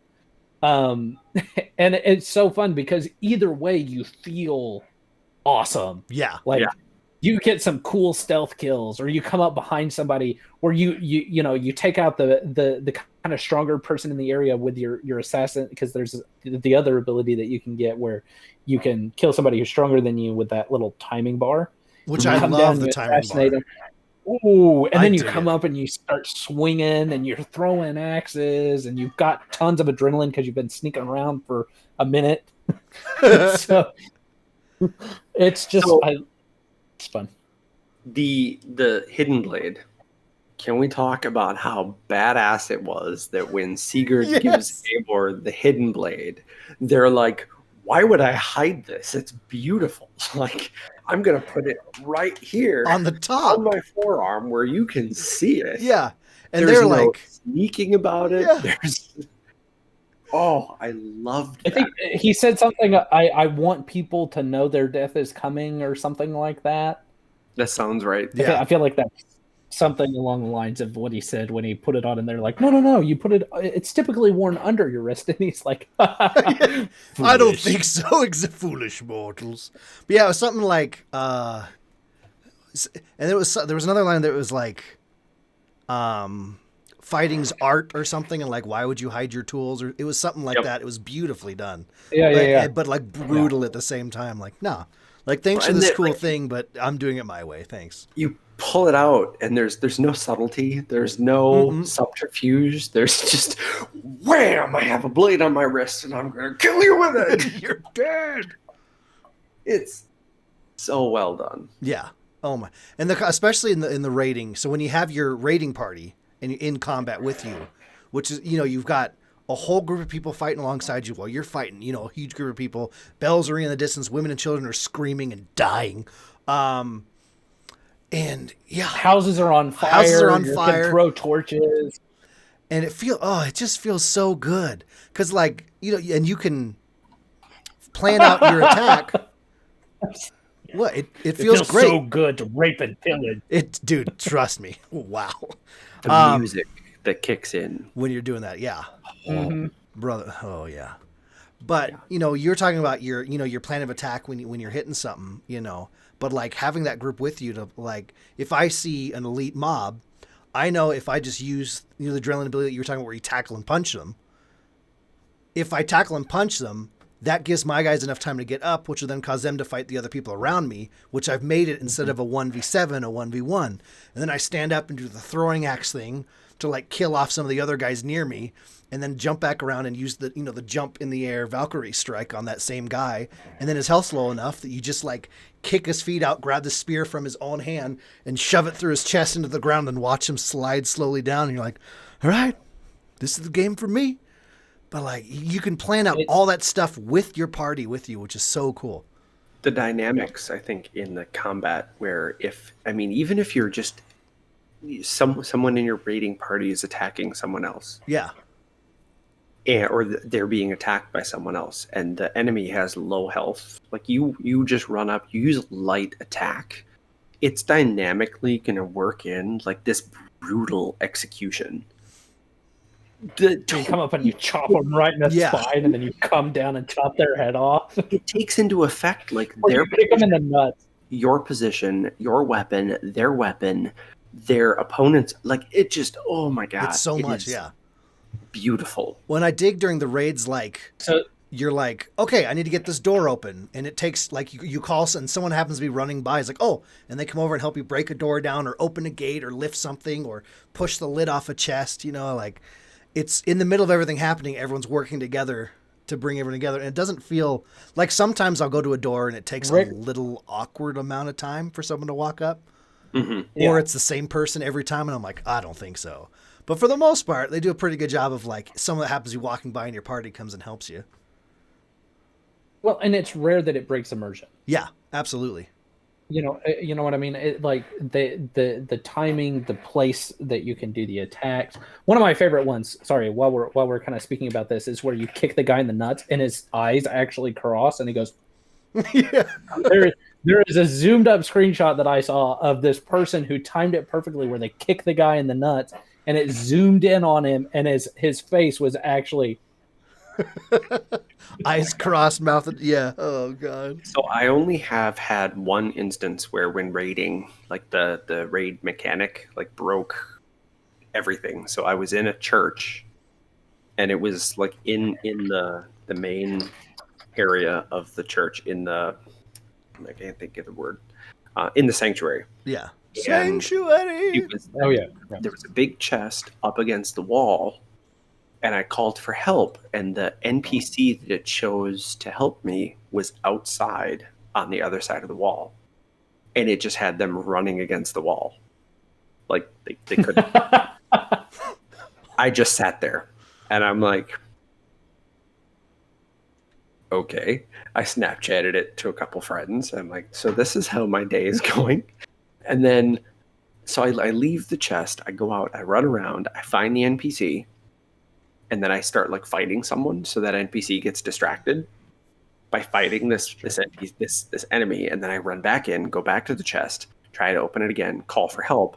Same thing happens again. I'm like, are you kidding me? I just can't get this chest today. This is ridiculous. To this date, I have not opened the chest. Oh. And Do that anyone? was the last time Nick played. So with No. the combat we've been talking, do you guys, are you bow users? I do use the bow. Occasionally. I don't usually use it in combat. heavily. I use it specifically on like heavier enemies. I'll like, pop them in the head to take their helmet off or something if they're wearing one, and then I find like I can luck out with a critical that executes them with a head strike with the bearded axe. Even though they have a ton of health left, I just like one-shot them. Oh yeah, absolutely. Or weak spots. I usually use it with the abilities. Like if I'm in combat, I will use the ability, like the dog ability, to have it come up and attack the person to get a good few strikes in. And I use the bow a lot when I'm trying to sneak.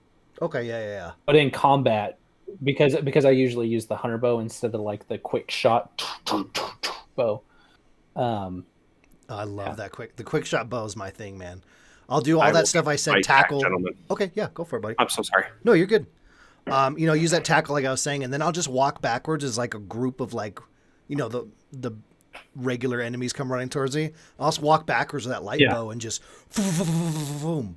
Or there'll be snipers in tower sometimes, and I'll chop a guy's head off and then pull my long bow out and wham and slam in that, because the archery feels really good. Like in Origins, they really got that bow and arrow down great, and it feels just as good, maybe a little better in Valhalla. And like having that in your arsenal is just, and there's arrows literally I never run out of arrows. You pick them up off the dead, arrows that get shot you pick up. There's racks full of arrows everywhere because it's the time period. There's just a shit ton of arrows everywhere. Right. So I'm like, all right, I'm cool. Or like if there's an actual boss fight, I'll go until all my arrows are gone, and then open the menu, switch to a different bow which has its own arrow type, and then shoot that at the guy, and then switch over before I actually have to run in there and start swinging, which is great. But yeah, the archery is just, it feels good, man. Setting an arrow on fire to then just lob in to set buildings on fire and. Well, and so let's talk for a second on the boss encounters, because that's typically where I'll use, that's where I'll end up using all of my arrows, because I'm trying to hit the weak spots. Yeah. Right. To build up that stagger gauge so that then I can come in and really hammer down on them. They have some boss enemies that I really love the different mechanics, because you have, your regular encounters like the zealots, right? Yeah. They usually have their own specialty. They're kind of these mini boss encounters. And then you have the sisters, like the witch lady that you fought. There's 3 of them. They're each different. And the first one is the worst one because she sends freaking clones at you like crazy. She was the one that I had the hardest time with. Of course, I was very, very under-leveled when I fought her. But I have been with everything I've tried. Yeah.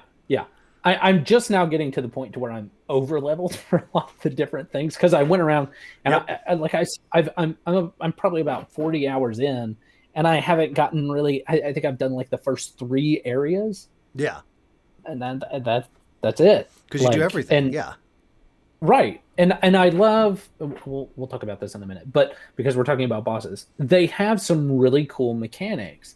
Like there was one who would hit the ground and you had to wait to get launched into the air so that you could hit his weak spot. Mm-hmm. And then you had to time things very specifically, because then he would hit and you could get this, like it wasn't like he dropped it, but when he hit, it left like this energy that you could then collect, and if you hit him, you could stagger him, and then be able to get some good hits in. And then there was another one where he was, he's diving under the earth, and then he would jump up and like throw rocks at you. And I forgot about that guy. Yeah. Yeah, it almost reminded me of Dark Souls a little bit. Yeah. And how these kind of boss encounters, they had these very specific mechanics that you almost had to memorize. Yeah. Yeah, that you had to get used to. Like, the chances of beating one of these bosses the first time around are not great. Yeah. Well, okay. I am, I game a lot, but I'm a relatively casual gamer.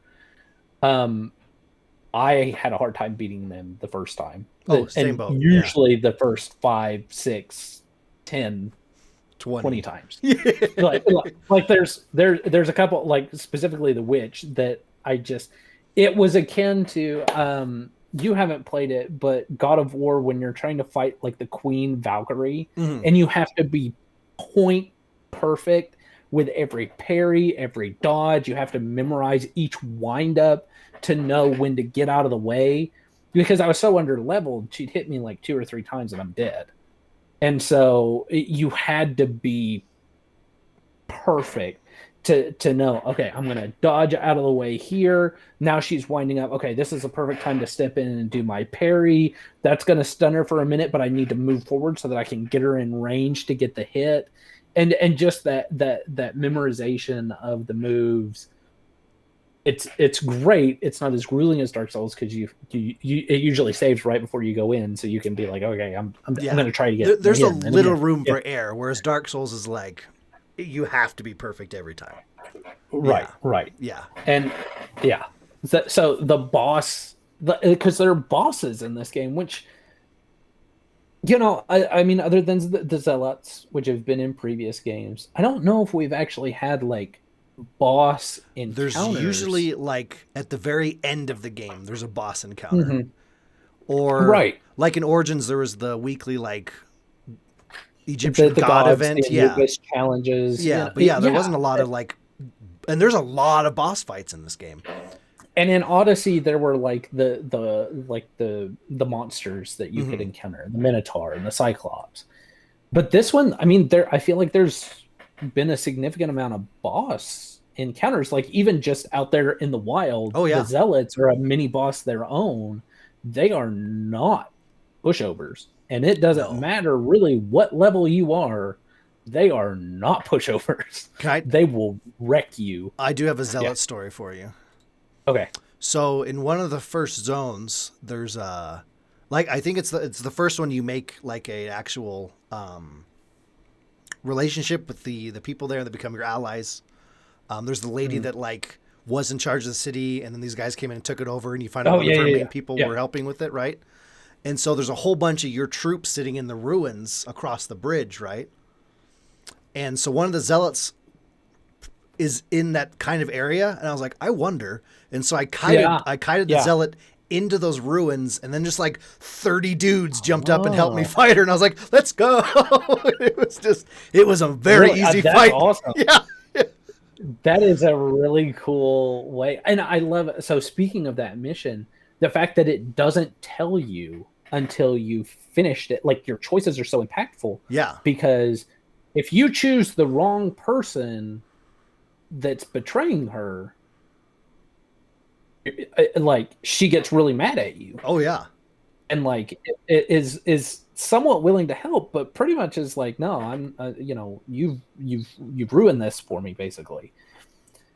That's so cool, because it doesn't. And like, even as you're going through and you're doing the investigation, it's not super clear. Like you get a lot of the pieces, you get a lot of the evidence, and it kind of, it could be this, but it also could be this. I mean, this person's in love with her, and maybe that's the reason, or this person has this prophecy that's, weird, but and so it's really based on, did you acquire the information? And it doesn't remind you of the information. You have to retain that information and then make that decision yourself. Well, and like, it's not like, yeah. Well, the thing I really liked for that mission, it was funny because like when you first show up, because all those guys are out there fighting and their longships are crashed, And I actually went up to like look at all of them because there's a plaque on them you could read. And I was like, oh, cool. And I still remember going up to one of them because I was streaming it. And I was like, oh, there's yellow paint all over this ship. That's so weird. Yes. Like I verbally said it to myself. And then later on that comes up and I'm like, I know who this is. Like it was just this big, like, I figured it out before the game wanted you to. And it was, but like I figured it out and they still wrote it in a way where I was like, maybe I didn't figure it out. Like, right? I 100% knew, but when I went to talk to her, I was like, what if I'm wrong? Same. What if, Same. like, I know it 100%, but what if I'm wrong? It's interesting because it's not presented in a way where you just make a decision. Yeah. You almost like have to present your case to her. Mm-hmm. And that I really struggled because I thought I knew. I had the same revelation you did, Brett, when I found the paint or the boat with the yellow paint. I was like, oh, this is the finger in the peanut butter. Like, but then it came time to actually do, like, maybe I'm wrong. Am I right?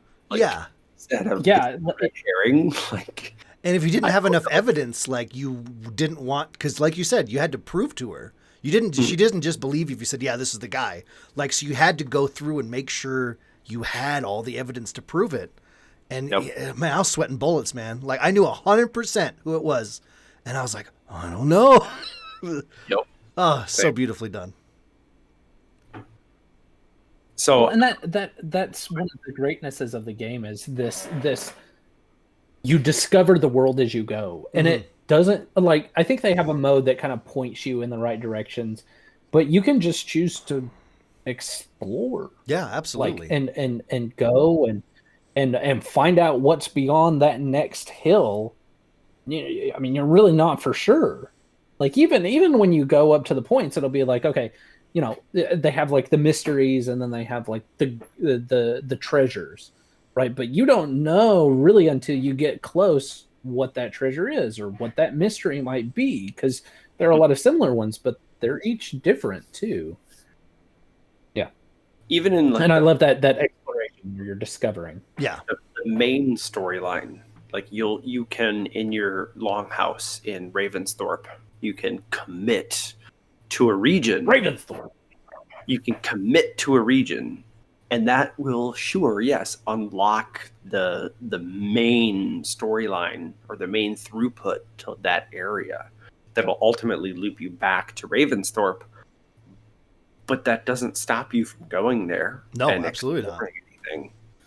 Exploring the secrets, which are I would say they're the true side quests in the game. I'd agree to that. Because anything else, like, sure, you're in Mercia and you're trying to crown the new king of Mercia, and you've got all these NPCs that have missions for you and whatever. Those, I would say, are the world building quests, because they're not just total non sequiturs to the crowning of the new king of Mercia. They're all involved and woven into it somehow. Right. So I would say if there's anything in the game that is a side quest, it's the mysteries. Yeah, I'd agree to that. Which doesn't take away from how exciting, interesting, or ridiculous they are. Yeah.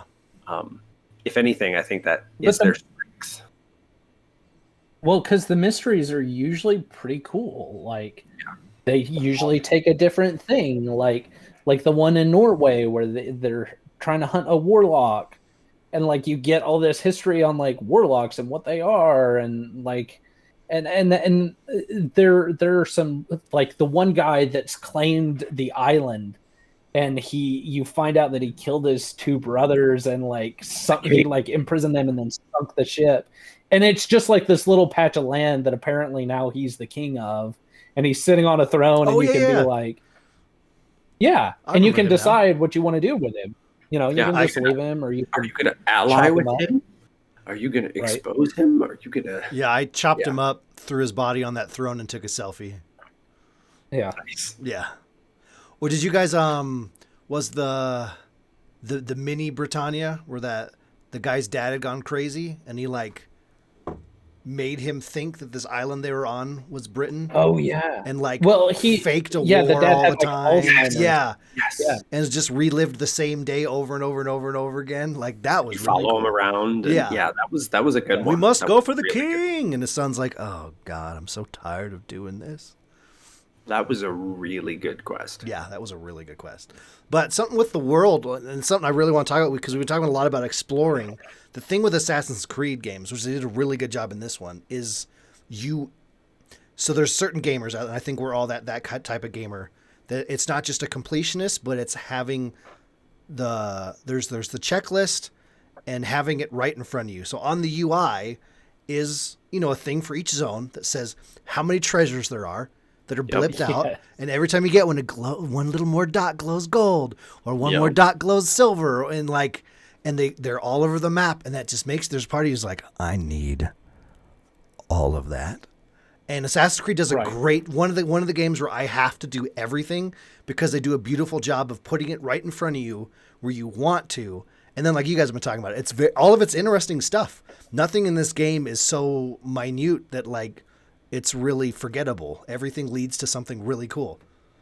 The treasures, even, I mean, it could be something as simple as building materials to go back to Ravensthorpe and like actually upgrade a building, Yeah. or a new piece of armor, or a new and the armor is huge. is like armor sets. Yeah. So like you collect an entire armor set. And when you Well, and upgrade a of piece course of it's armor, more. it completely changes how it looks too. Yes. Well, and it usually involves like a puzzle that's intriguing to try to figure out, how do I get to this? And I do enjoy that a lot of it encourages you to complete the story mission in the area so that you can get all the stuff first. Like, it encourages you to, when you go to a new area, you do the story mission and then you go and explore and you grab everything, because it sets a good pace. Because then because typically what I'll do is I'll go and get all the extra stuff and then I'll do the story, and by the time I do that, I'm bored. But with this, because you get a little bit of story, and it's an encased story in that area. Yeah. Yeah, it introduces you to all the key locations, all the key players. Right. And it's it's an open and closed story for that area. This is what happens. Now we've wrapped it up. We've got them as an ally. Go and explore the area. And it's not, okay, this is part of the story. That was the thing that I got. That was why I got bored with Odyssey. Or not Odyssey, Origins. Because it was, you have all this stuff to explore. Here's this area. You get part of the story here, part of the story here, part of the story here. And it didn't flow as well as I would have wanted, because then I was like, I've got to do all the side quests here on my way. I've got to get everything. Origins is perfect. I don't know what you're talking about. But I like the pacing in this one where it's like, okay, go here, do the story. It's encapsulated, and then you go and explore and get everything in that area. It encourages you to do that, and I like that a lot. To that point, Russell, like when you commit to a location at your war table in Ravensthorpe, there are points where you're given multiple options, and it's not going to change the overall narrative of the game. It's just going to change. Okay, you're doing this, like Gloucestershire. I forget how many churches there are in some of these places. Right. But you'll do one of them first, and it's like the main story beats in Ravensthorpe are based on how many areas you've committed, not which areas you've committed. Yeah. Right. Which I like that. I think that's great, because like we can have a totally different ordered game. Like a friend of ours, he beelined for London. As quick as he could get to London, he went to London. He committed to London. Me, I'm saving London for one of the last things I go to. Same. Because it's such an iconic location. It's cool. I can't wait to get there. It's so different. It's very different than any other place that I've been to so far in the game. And there are different sections that feel different in London. That it's really There's a reason the city still the exists environment today. itself. Right. The environment itself is just really cool. And the history, because you go there and there's like, they talk about the leftover Roman architecture, and London was a city created by the Romans when they came through. And so there's this huge aqueduct, and you're like, what is this place? Like, it's so different from the rest of the game. It's really cool. I'm excited. This whole conversation is making me want to pick up the game again. I'm going to lose myself for the next couple weeks. I'm going to be doing that tomorrow. Yeah, I'm definitely going to do like a Valhalla check-in next week. Yeah. How's it going? How's the game? You got any more of that Valhalla? Yeah. Well, because I got sucked into Immortals Phoenix Rising. Oh, yeah. So I haven't played it in like a week and a half. And that game is really good too, by the way. Like, if you enjoy Breath of the Wild, it is Ubisoft's version of Breath of the Wild, with no degradable weapons, which make it better in my opinion, because degradable weapons where in the middle of a fight it breaks and then you have to switch to another stupid weapon. Are you kidding me? I love it. All right, on the count of 3, your favorite NPC, okay? Okay, give me a second. Right. Give me a second. I'll give you a second. Give me a second also. Okay. All right. Let me know when you're ready. We can do this. Oh my god, I need to remember what It's I mean, if you guys don't choose mine, you're wrong. Hold on. You give me... I know who you're going to pick. Oh, yeah? Yeah, I do. All right. Give me 2 seconds. That's right. I feel like I just want you to hear your guess of what mine is and see if you're right. It's killing me. All right. Well, while they're looking that up, folks, twitch.tv/JustSomeGuardians. That's where we stream this show live, folks. Friday nights at 11:30 p.m. Eastern. I didn't say it at the beginning of the show, and I'm saying it now. Come by, hang out. You can see our beautiful faces. You can interact with us in chat. Tell us what you think about games such as Assassin's Creed Valhalla, and we'll go off what you ask or your opinions and tell you you're wrong or you're right.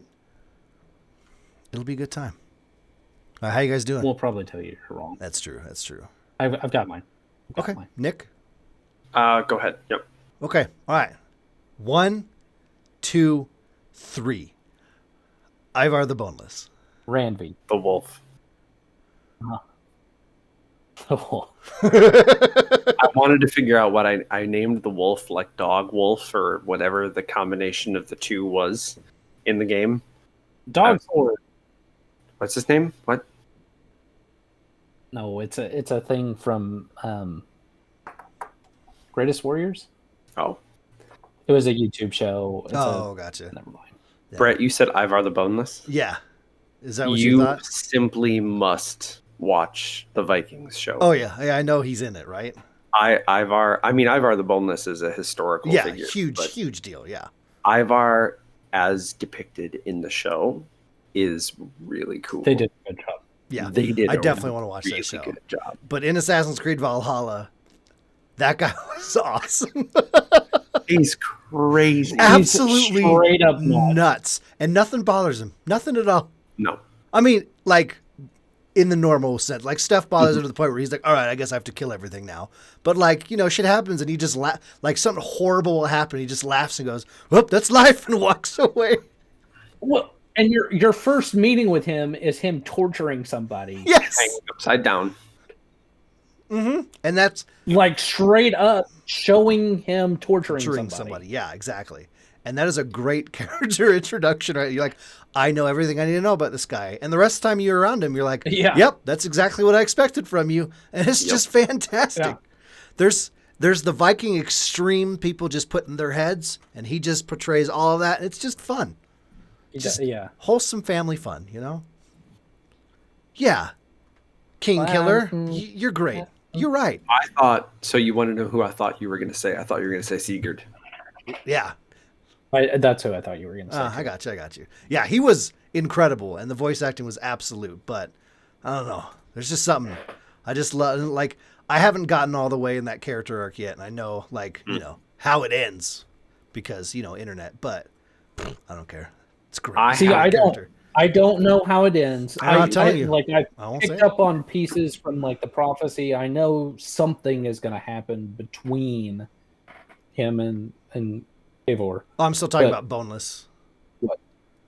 Oh, Yeah. I don't know anything about that then. Oh, okay, yeah. I won't say that either, but I'm like, poof. I Dude's can only awesome. imagine, given what I know about Ivar historically and that era, I can only imagine that we probably kill him. He's probably a boss fight. Who knows, Russ? I just don't want to say anything because I don't want anybody to be like, Yeah, oh, yeah, exactly. yeah. Yeah. So I'm like, it's a possibility. It's I know we will encounter him at some point. Exactly. So earlier, Russ, you mentioned cosmetics and how much you couldn't resist buying cosmetics. Yes. Did you Real quick, Did you hear about the Hello Kitty crossover? Are you excited? It's gonna be amazing. I probably won't do anything with the Hello Kitty. There is no Hello Kitty crossover. I was tempted. Oh, I was tempted to get like the Pegasus, like the rainbow sail and everything. So I picked Ranvi for mine because I love the complex relationship that develops Yes. with her. And she's her as a male Eivor. well, yeah, and there's this complexity because her as a character, like if you don't like take the time to talk with her or listen to what she's saying, because a lot of times she'll just make comments that aren't necessarily in like a cinematic moment. They're just as you're kind of walking around, where she's stifled and she feels stifled, but she's actually got this depth of character because you go to her, you get the quest, you go to do the thing, but if you take the time, there's so much depth to her character that's really interesting, that's easily missed too. She knows her stuff. Very wow. I really have enjoyed the back and forth between her and Chalbert, the princeling that you take into Ravensthorpe. The back and forth that those two have. Just sit there. Don't like go in to talk to either one of them. Just go and sit at the table that's near where they are and listen. Give it like 15 minutes. The back and forth that you hear, just idle chit chat between the two of them, is absolute top tier. Yes. Before we get into, which I think should be probably our last subject to this before we do another 3-hour show. I'm going to mention something, and then we're going to talk about going to Asgard and shit, right? Which is, a big deal.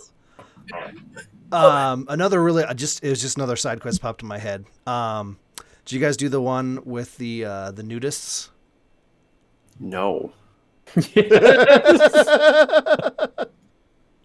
So it's just, or the guy's like, I started this. I started this, and they kicked him out of his own nudist colony, and so he has you go in there and steal their clothes. That they have laying around. He's like a lord or something. Yeah, a lord. And so you sneak in there while they're all, doing their thing and bathing around and steal all their clothes so they can't get them back on to go back to regular society. And then, you leave the area and there's just this marching line of naked people walking to town just like, oh, I hate this. So they're all angry. It's so fantastic. Where do you know where that is in the map generally? It's one of the beginning areas. I could Google it. I'll Google it right I think now. it's like that main where Ravensthorpe is. It's like that area right in there. Yeah. Grantbridgeshire? Grantbridgeshire. Okay, I just haven't been that far into that province. Okay, yeah, check it out. It's pretty fantastic. Okay, That's awesome. So there's hilarious. There's this awesome lady, right? That's like, hey, take this shit I made. And you're like, that sounds awesome. And then you wake up. She was my second pick for favorite NPC. Yeah. She's very cool. Mysterious, super cool voice also. And just her cadence was just awesome. But yes, you take the shit, you fall asleep and you wake up as Odin in Asgard. Now wait, I'm sitting on Odin's throne. Yeah. Odin, or are you a different? Because I thought the people call you by a different name. They do, but it's another name for For Odin. Odin. Okay. Yeah. Like Yeah, as so you play through the rest of that, they straight up call you Odin, and then when he comes back, he's like, "Yeah, I was Odin." Yeah, and That would Odin was explain me, why and it was in weird. the little like black cutscenes when you kill, like when you assassinate an Order member, Odin has Eivor's face. Yes. That would explain that. Is that the same with female Eivor? No, it definitely is Okay. a different looking person. Male Eivor, it's you like aged by 50 years. Really? That's interesting. Yeah. Yeah, it looks a lot like you as a male Eivor. It's even the same voice. Really? Interesting. Yeah. Female, it's totally different person. It's just a dude, just a really old dude that's like, I'm mysterious and have a staff. The apparently the Asgard portions, you can play in there. You can play it from beginning to end in one go if you want to. Yeah, if you Or really you can go keep for it. jumping back in and out. So you can. There's another part. There are multiple parts. You go back to Asgard several times. So there's the first story arc that happens in Asgard, and then I finished that one, and then now I saw a little blip on my map that was like, "Hey, here's the second part to that story," because it kind of leaves off on a cliffhanger of, "I'm going to go and do this thing," and then you wake up, and then there's a second arc that occurs in Asgard as well. Or it's you take that vision and you play.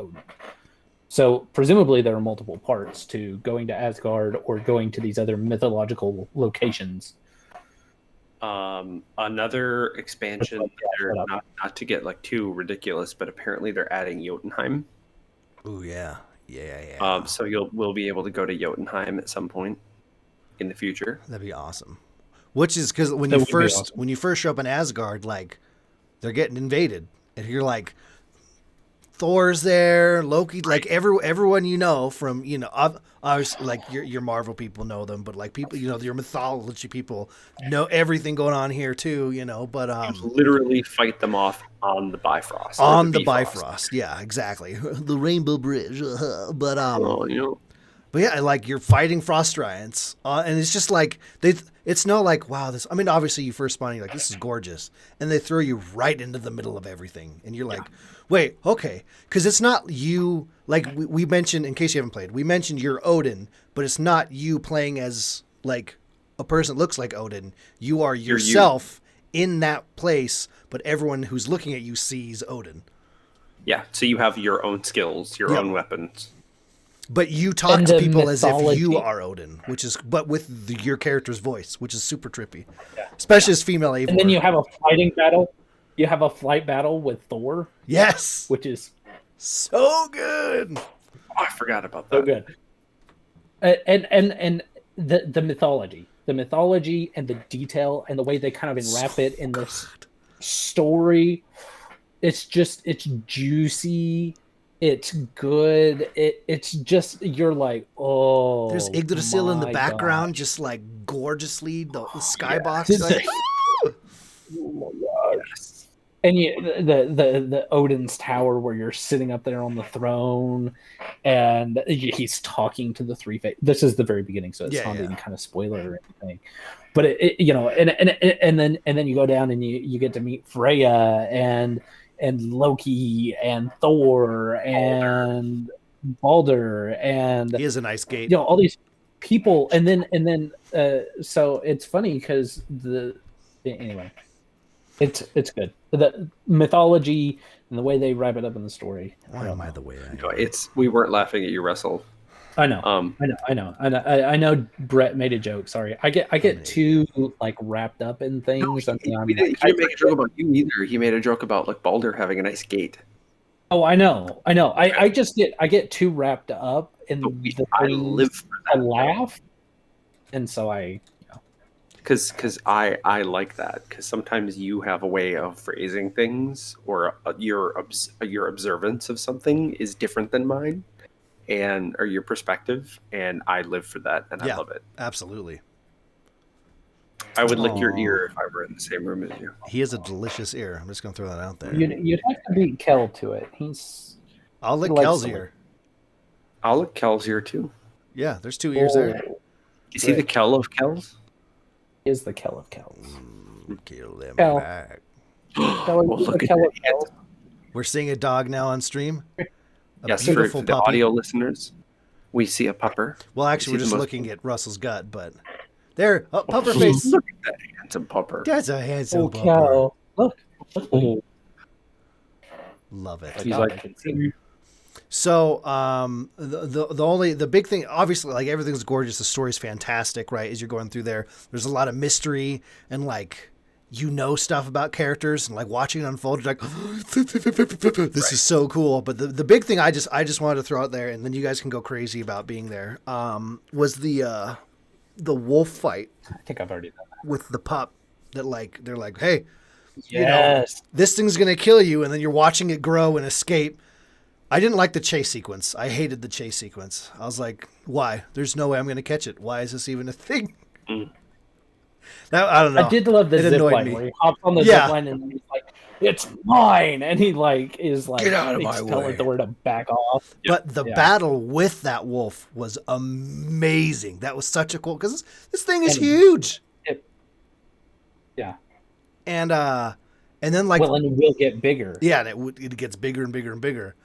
And then after you defeat it, like, that's a really touching moment, and you're like torn between, just straight up killing it or whatever you want to do with it, and it's like, it really tears at your heartstrings, even though you just fought it as a boss. It's Right. beautiful, beautiful writing altogether. Well, and the story beats, yeah, because it does, and it captures the mythology, Mm-hmm. and then kind of it fits it in the story and in a way that makes sense.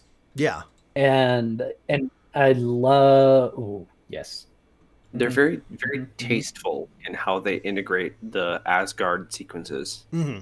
into the overall game. And I think my immediate takeaway with Asgard, because like Brett, you said, Marvel fans, like Asgard has become like a second home. We know Asgard, we know Odin, we know Loki, we know Frigga, we know Thor, we know the Warriors 3. So we have that image in our heads, but then to be presented this new, different image of Yeah. Asgard the mythological version of it, not the and have comic it book. click Yeah. all the same things, Mhm. and we immediately know what that is. We know what that is. We know what this is. It's gorgeous, and on top of that, it's huge. Oh yeah, it's The scale of Asgard, like you think, It's okay, stupid. I led into this by saying I spent like 10 hours in Norway, and I was content with that. Okay, cool. Norway's map is about the same size as Asgard. yeah. It's a massive, massive map with lots of things to do, and it's juicy, and it's just a side. It's a side area. Like Right. it's like here's this thing. It's like you don't And- even have to go there to beat the game. no, but it's its own game in itself. Yeah. Right. It's its own self-contained story. And there's a lot of, I think some of the most like heart-wrenching moments happen in Asgard too. Like there's that one guy who's like trying to get, to hell with his wife, and he has to like duel you to prove himself. yeah. And you're like, Oh, I feel bad for him, but I'm also going to kick your ass, dude. I don't want to fight you. Yeah, yeah. Yeah. But I have to wreck your face now. Sorry. But yeah, like stuff like that. You're like, Well, oh, and then the God. one guy that's trying to win back his Jotun wife and Yeah. son that have like left him, and he's like the king of the sea, and he's drunk. They did a really good job on these Really good. world building quests. These lived in I love that term. quests. World building quest. Bravo, dude. That's a It great makes me term. happy to, like, we have Francia coming, we have Jotunheim coming, and I guess I looked it up. We have Helheim coming. Oh shit. So we're gonna be going to Helheim, Jotunheim, and Francia. That's what's been announced so far. I'm down. Yeah, I'm all over. Sign it. me up. I'm in it.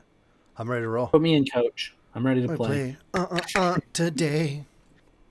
So, and I can only imagine, like, the Helheim portion and the Jotunheim portion is going to be your trips as Odin. Mm-hmm.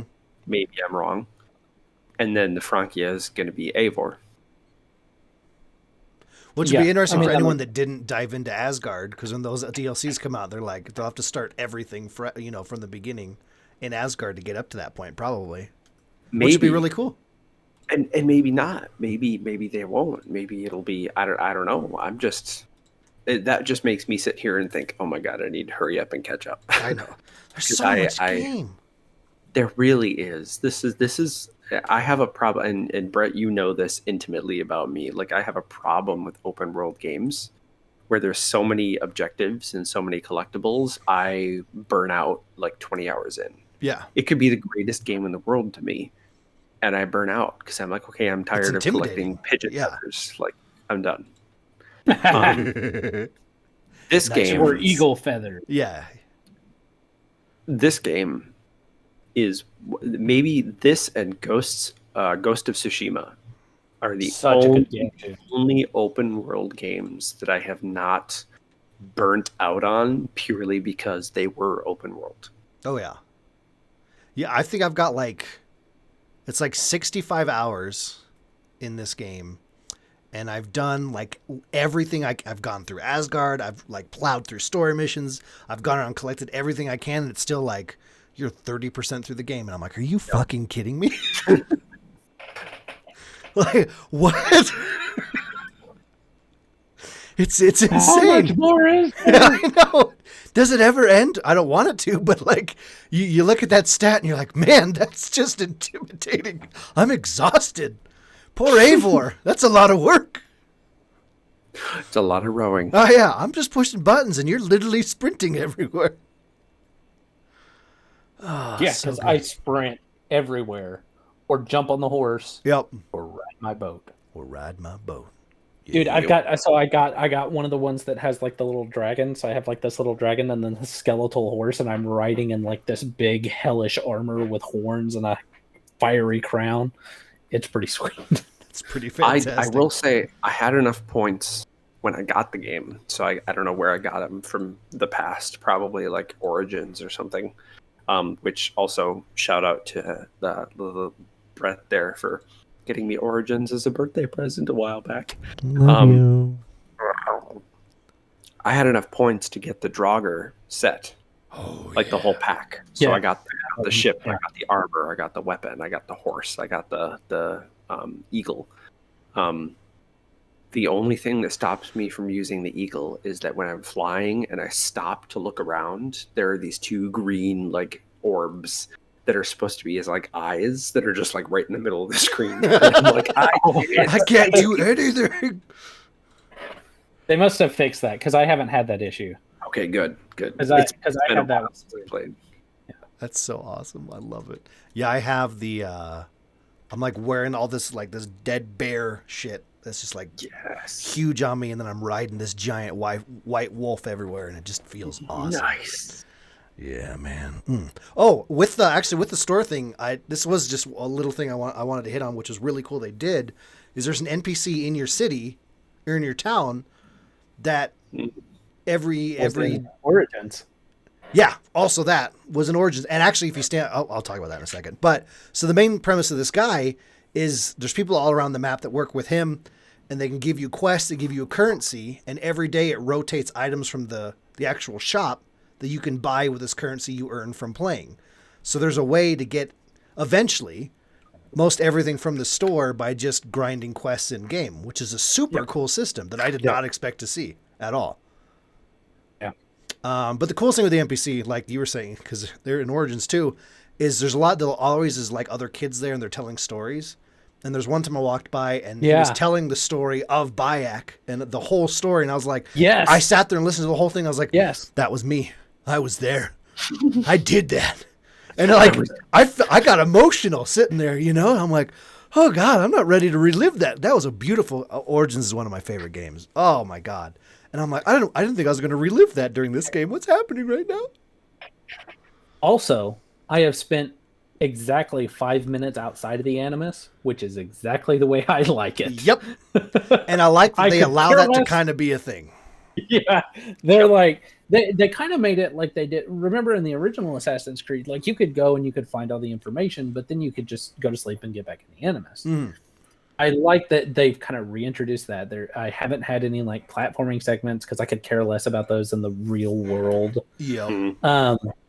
But it kind of took it back. You know, there's a couple of things you can go and look at some information if you want. You can kind of get more of the story of what's going on. But if you don't care about it, you jump back in the Animus. Yeah, it doesn't matter. I One thing- will and say I- there are a few like world instances where you're in an anomaly and you appear as the woman. Right. And Yeah. you have to do like a plot. I don't like those personally. I didn't play Odyssey. I guess this is the same woman that was in the Animus for Odyssey, and the spear in the corner of the Origin. room is the same spear. She was in Origins, yeah. Yeah, she's been there since Origins. Oh wow, okay. I barely even remember that from Origins. Well, you didn't spend a lot of time as her in Origins at all, which was awesome. Yeah. Yeah. So the like you said, like 5 minutes. Like yeah, like Yeah, get I'm cool get with me that. back in. I'm all about Eivor and Vikings. Like I don't give a crap. I did dig like the first time it pulled you out of the Animus. Like you went out, like there, it was really pretty there, and there's a lot of really cool stuff you could do. But ooh, bless you, brother. Damn. Kamehameha. But like you walk out of the cabin you're in, and like there's a grave with the bones, and it's like just you wake out of the MS, you walk out the door, and boom, Eivor's body's right there, and you're like, Yep. Yeah. oh, whoa, like it was just cool that it was just very like, boom, here it is, you're here, this is why it works. You're like, oh, okay, cool. It wasn't this like, because in the past they've done that, you do this real world, you know, the modern time section where it's forever until it gets to the point where you're like, I found the person, we're great. It's like, nah, you're already there. Just be a Viking. You're cool.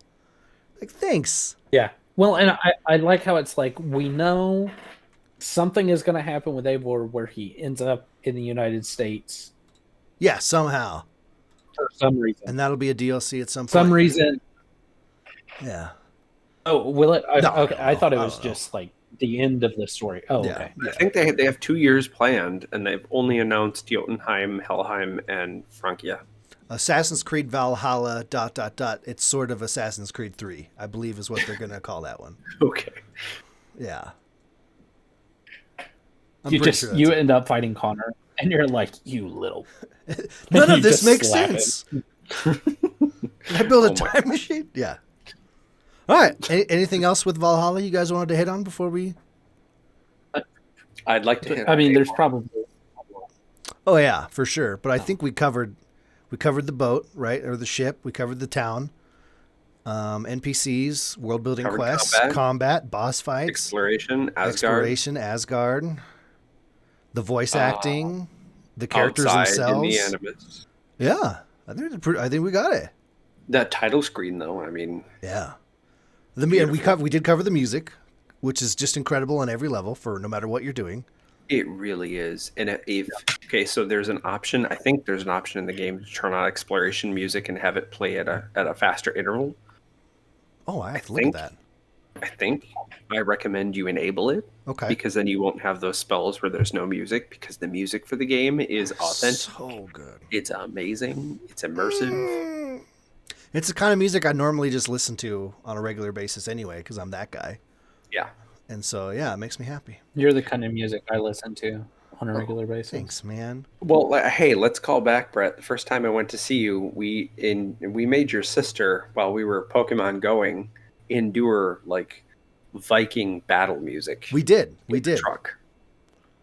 Yeah, it was a good We time. did this. We literally looked up, quote, Viking battle music And and blared played it. it. It was beautiful. It was gorgeous. I loved it. And then we went and caught Pikachu in the park. My favorite part, actually, that'll be my story time story. Hey, folks. Hi. How are you? Welcome to Story Time. Hello. How are you? Where we get together and we tell a gaming story from our past. It doesn't have to be in video games, pen and paper, board game, whatever you want, Fight Club, whatever you're into. We get very nostalgic on the show, and it's been a fun bit, and we'll keep it going. And I'll go first since I know exactly what story I want to tell. So when you came to visit, right? That was at the time when Pokemon Go had recently come out. It was the big craze, Mm-hmm. And one of the things we wanted to do is we wanted to go. I'd found this park that was like it was this huge park, and there's Pokemon everywhere, huge gathering place. It was the coolest thing. There was hundreds of people walking around this park. Yep.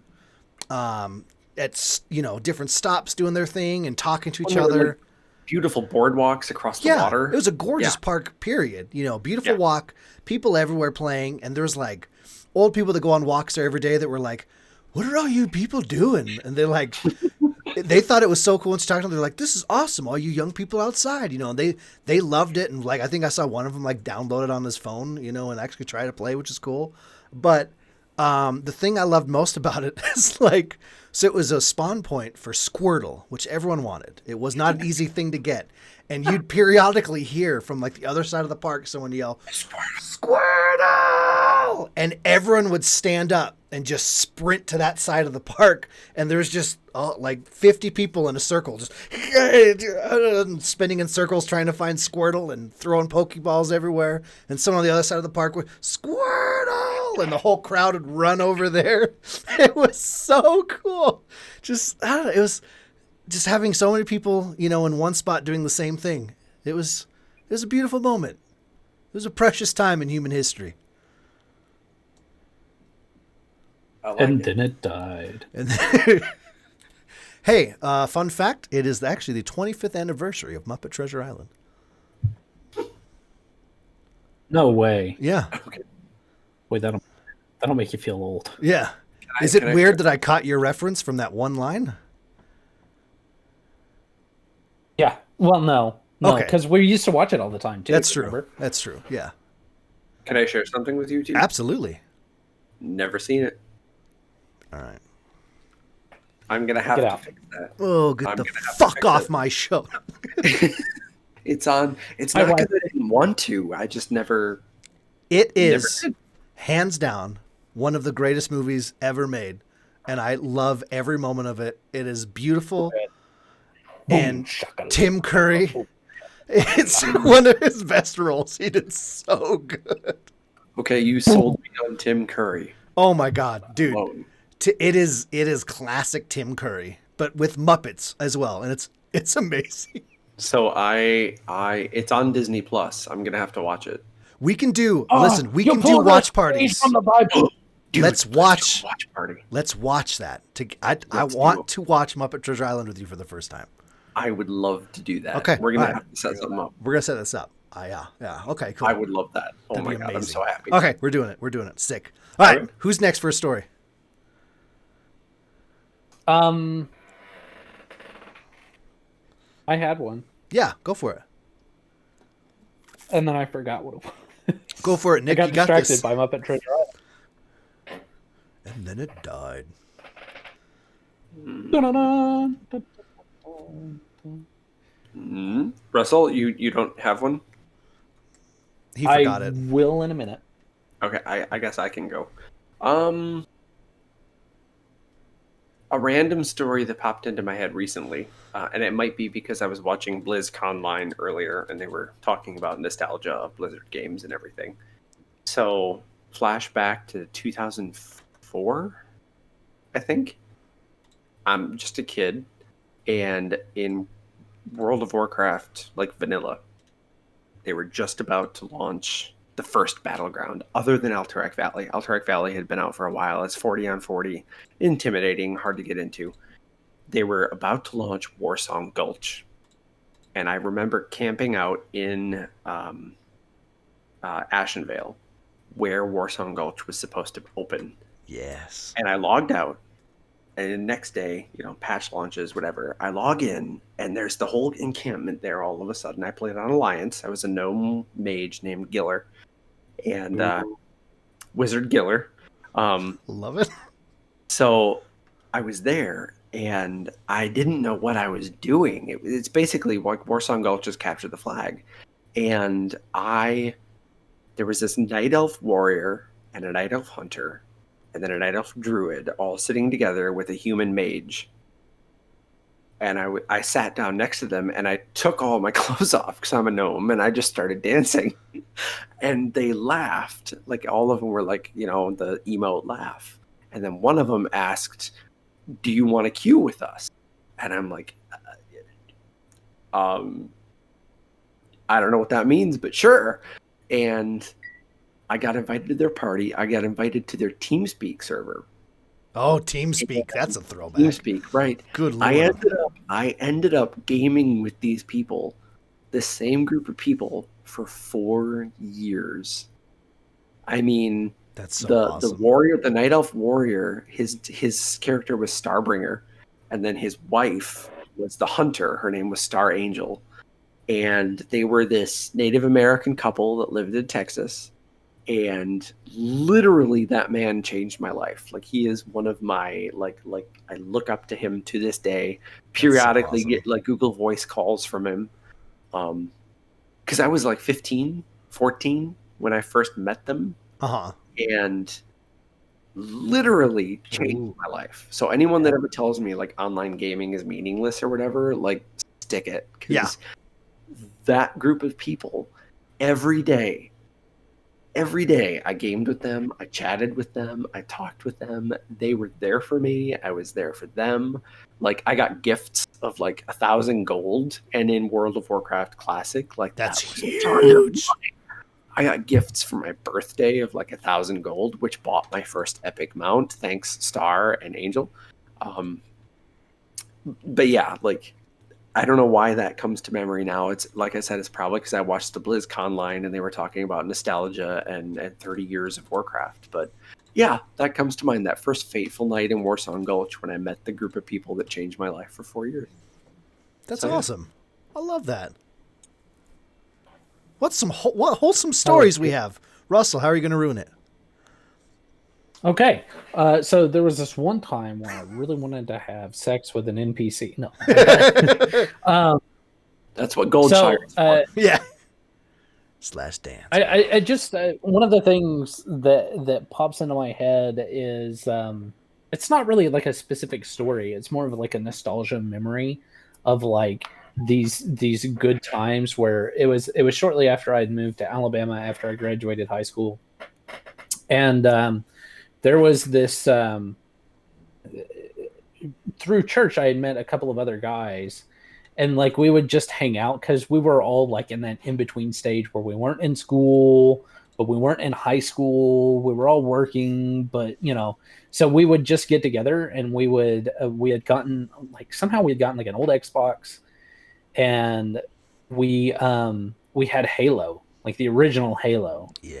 And we would just sit there and play Halo game after game after game after game. And it reminds me of this other thing. So this one's an actual story. I remember one time it was me, it was Brett, it was a friend of ours from church named Michael, and another guy that we called Beans. Is this the Sock and Bopper story? No, but that one's funny. Okay, all right. No, you'll have to tell that one sometime.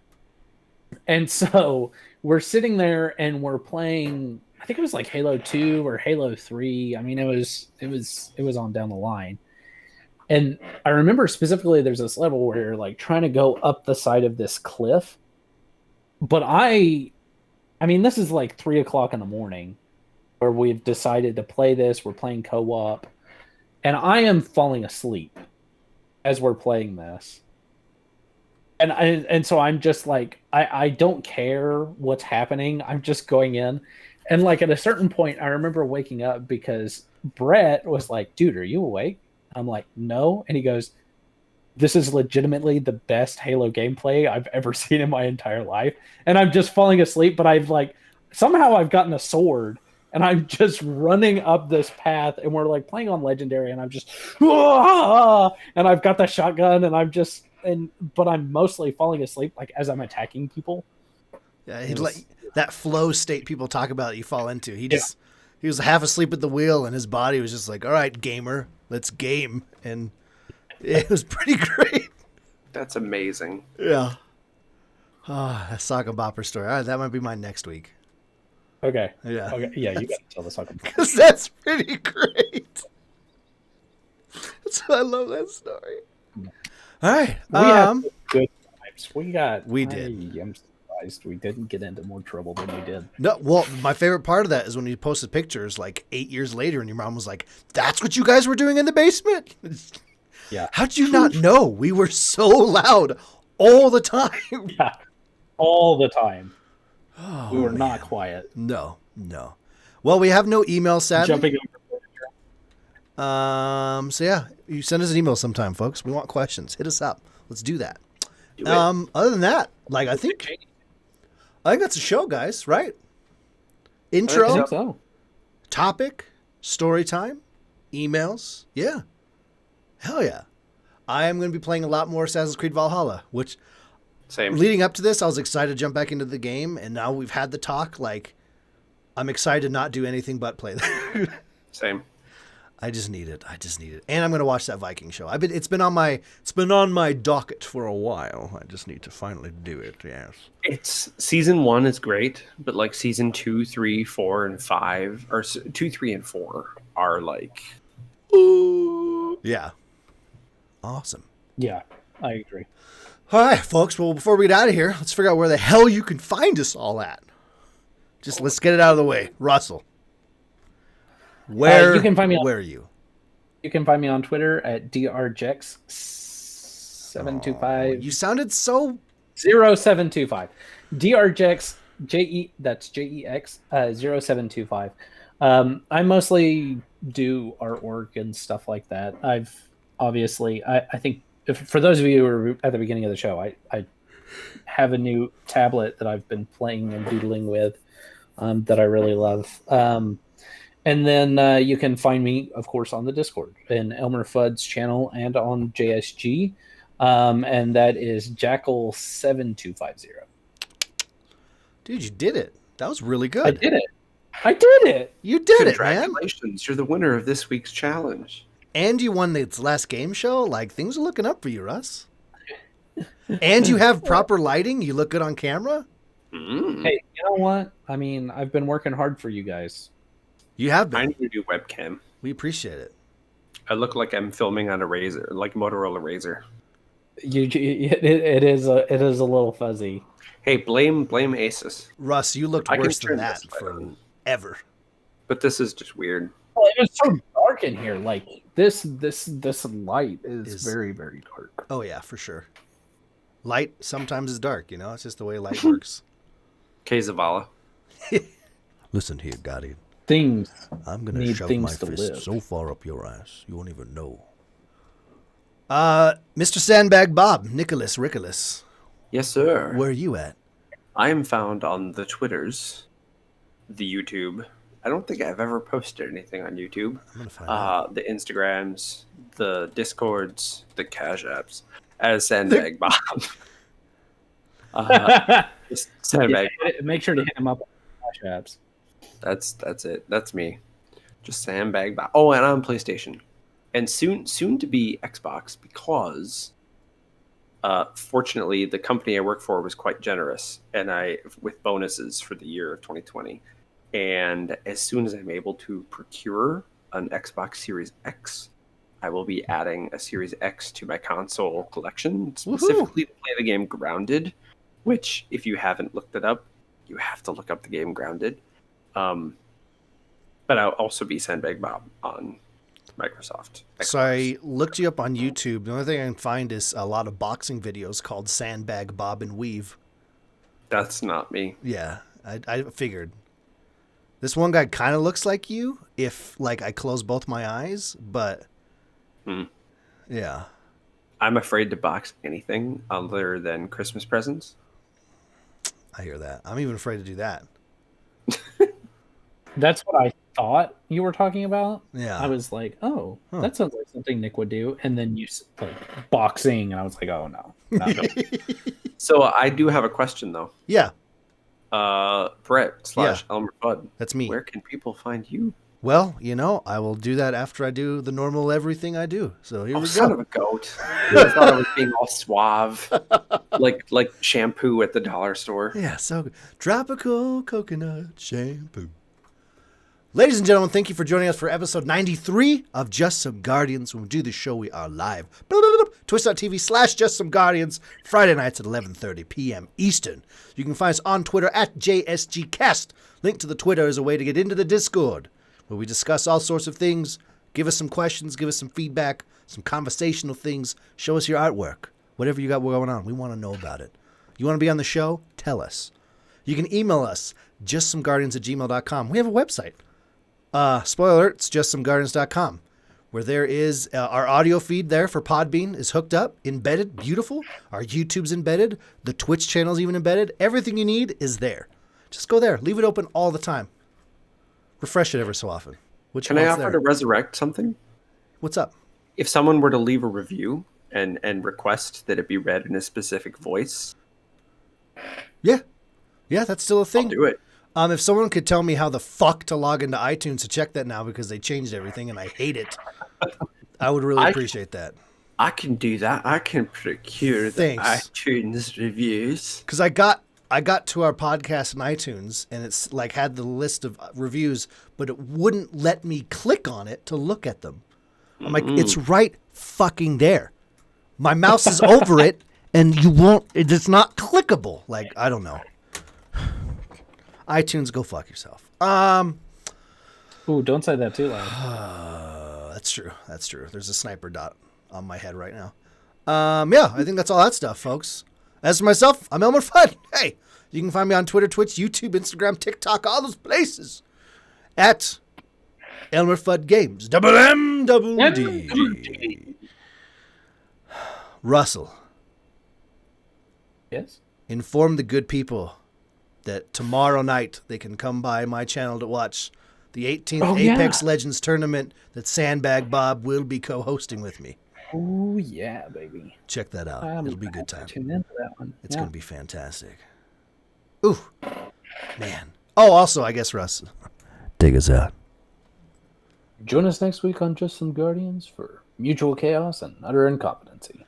Ooh-wee. I love it.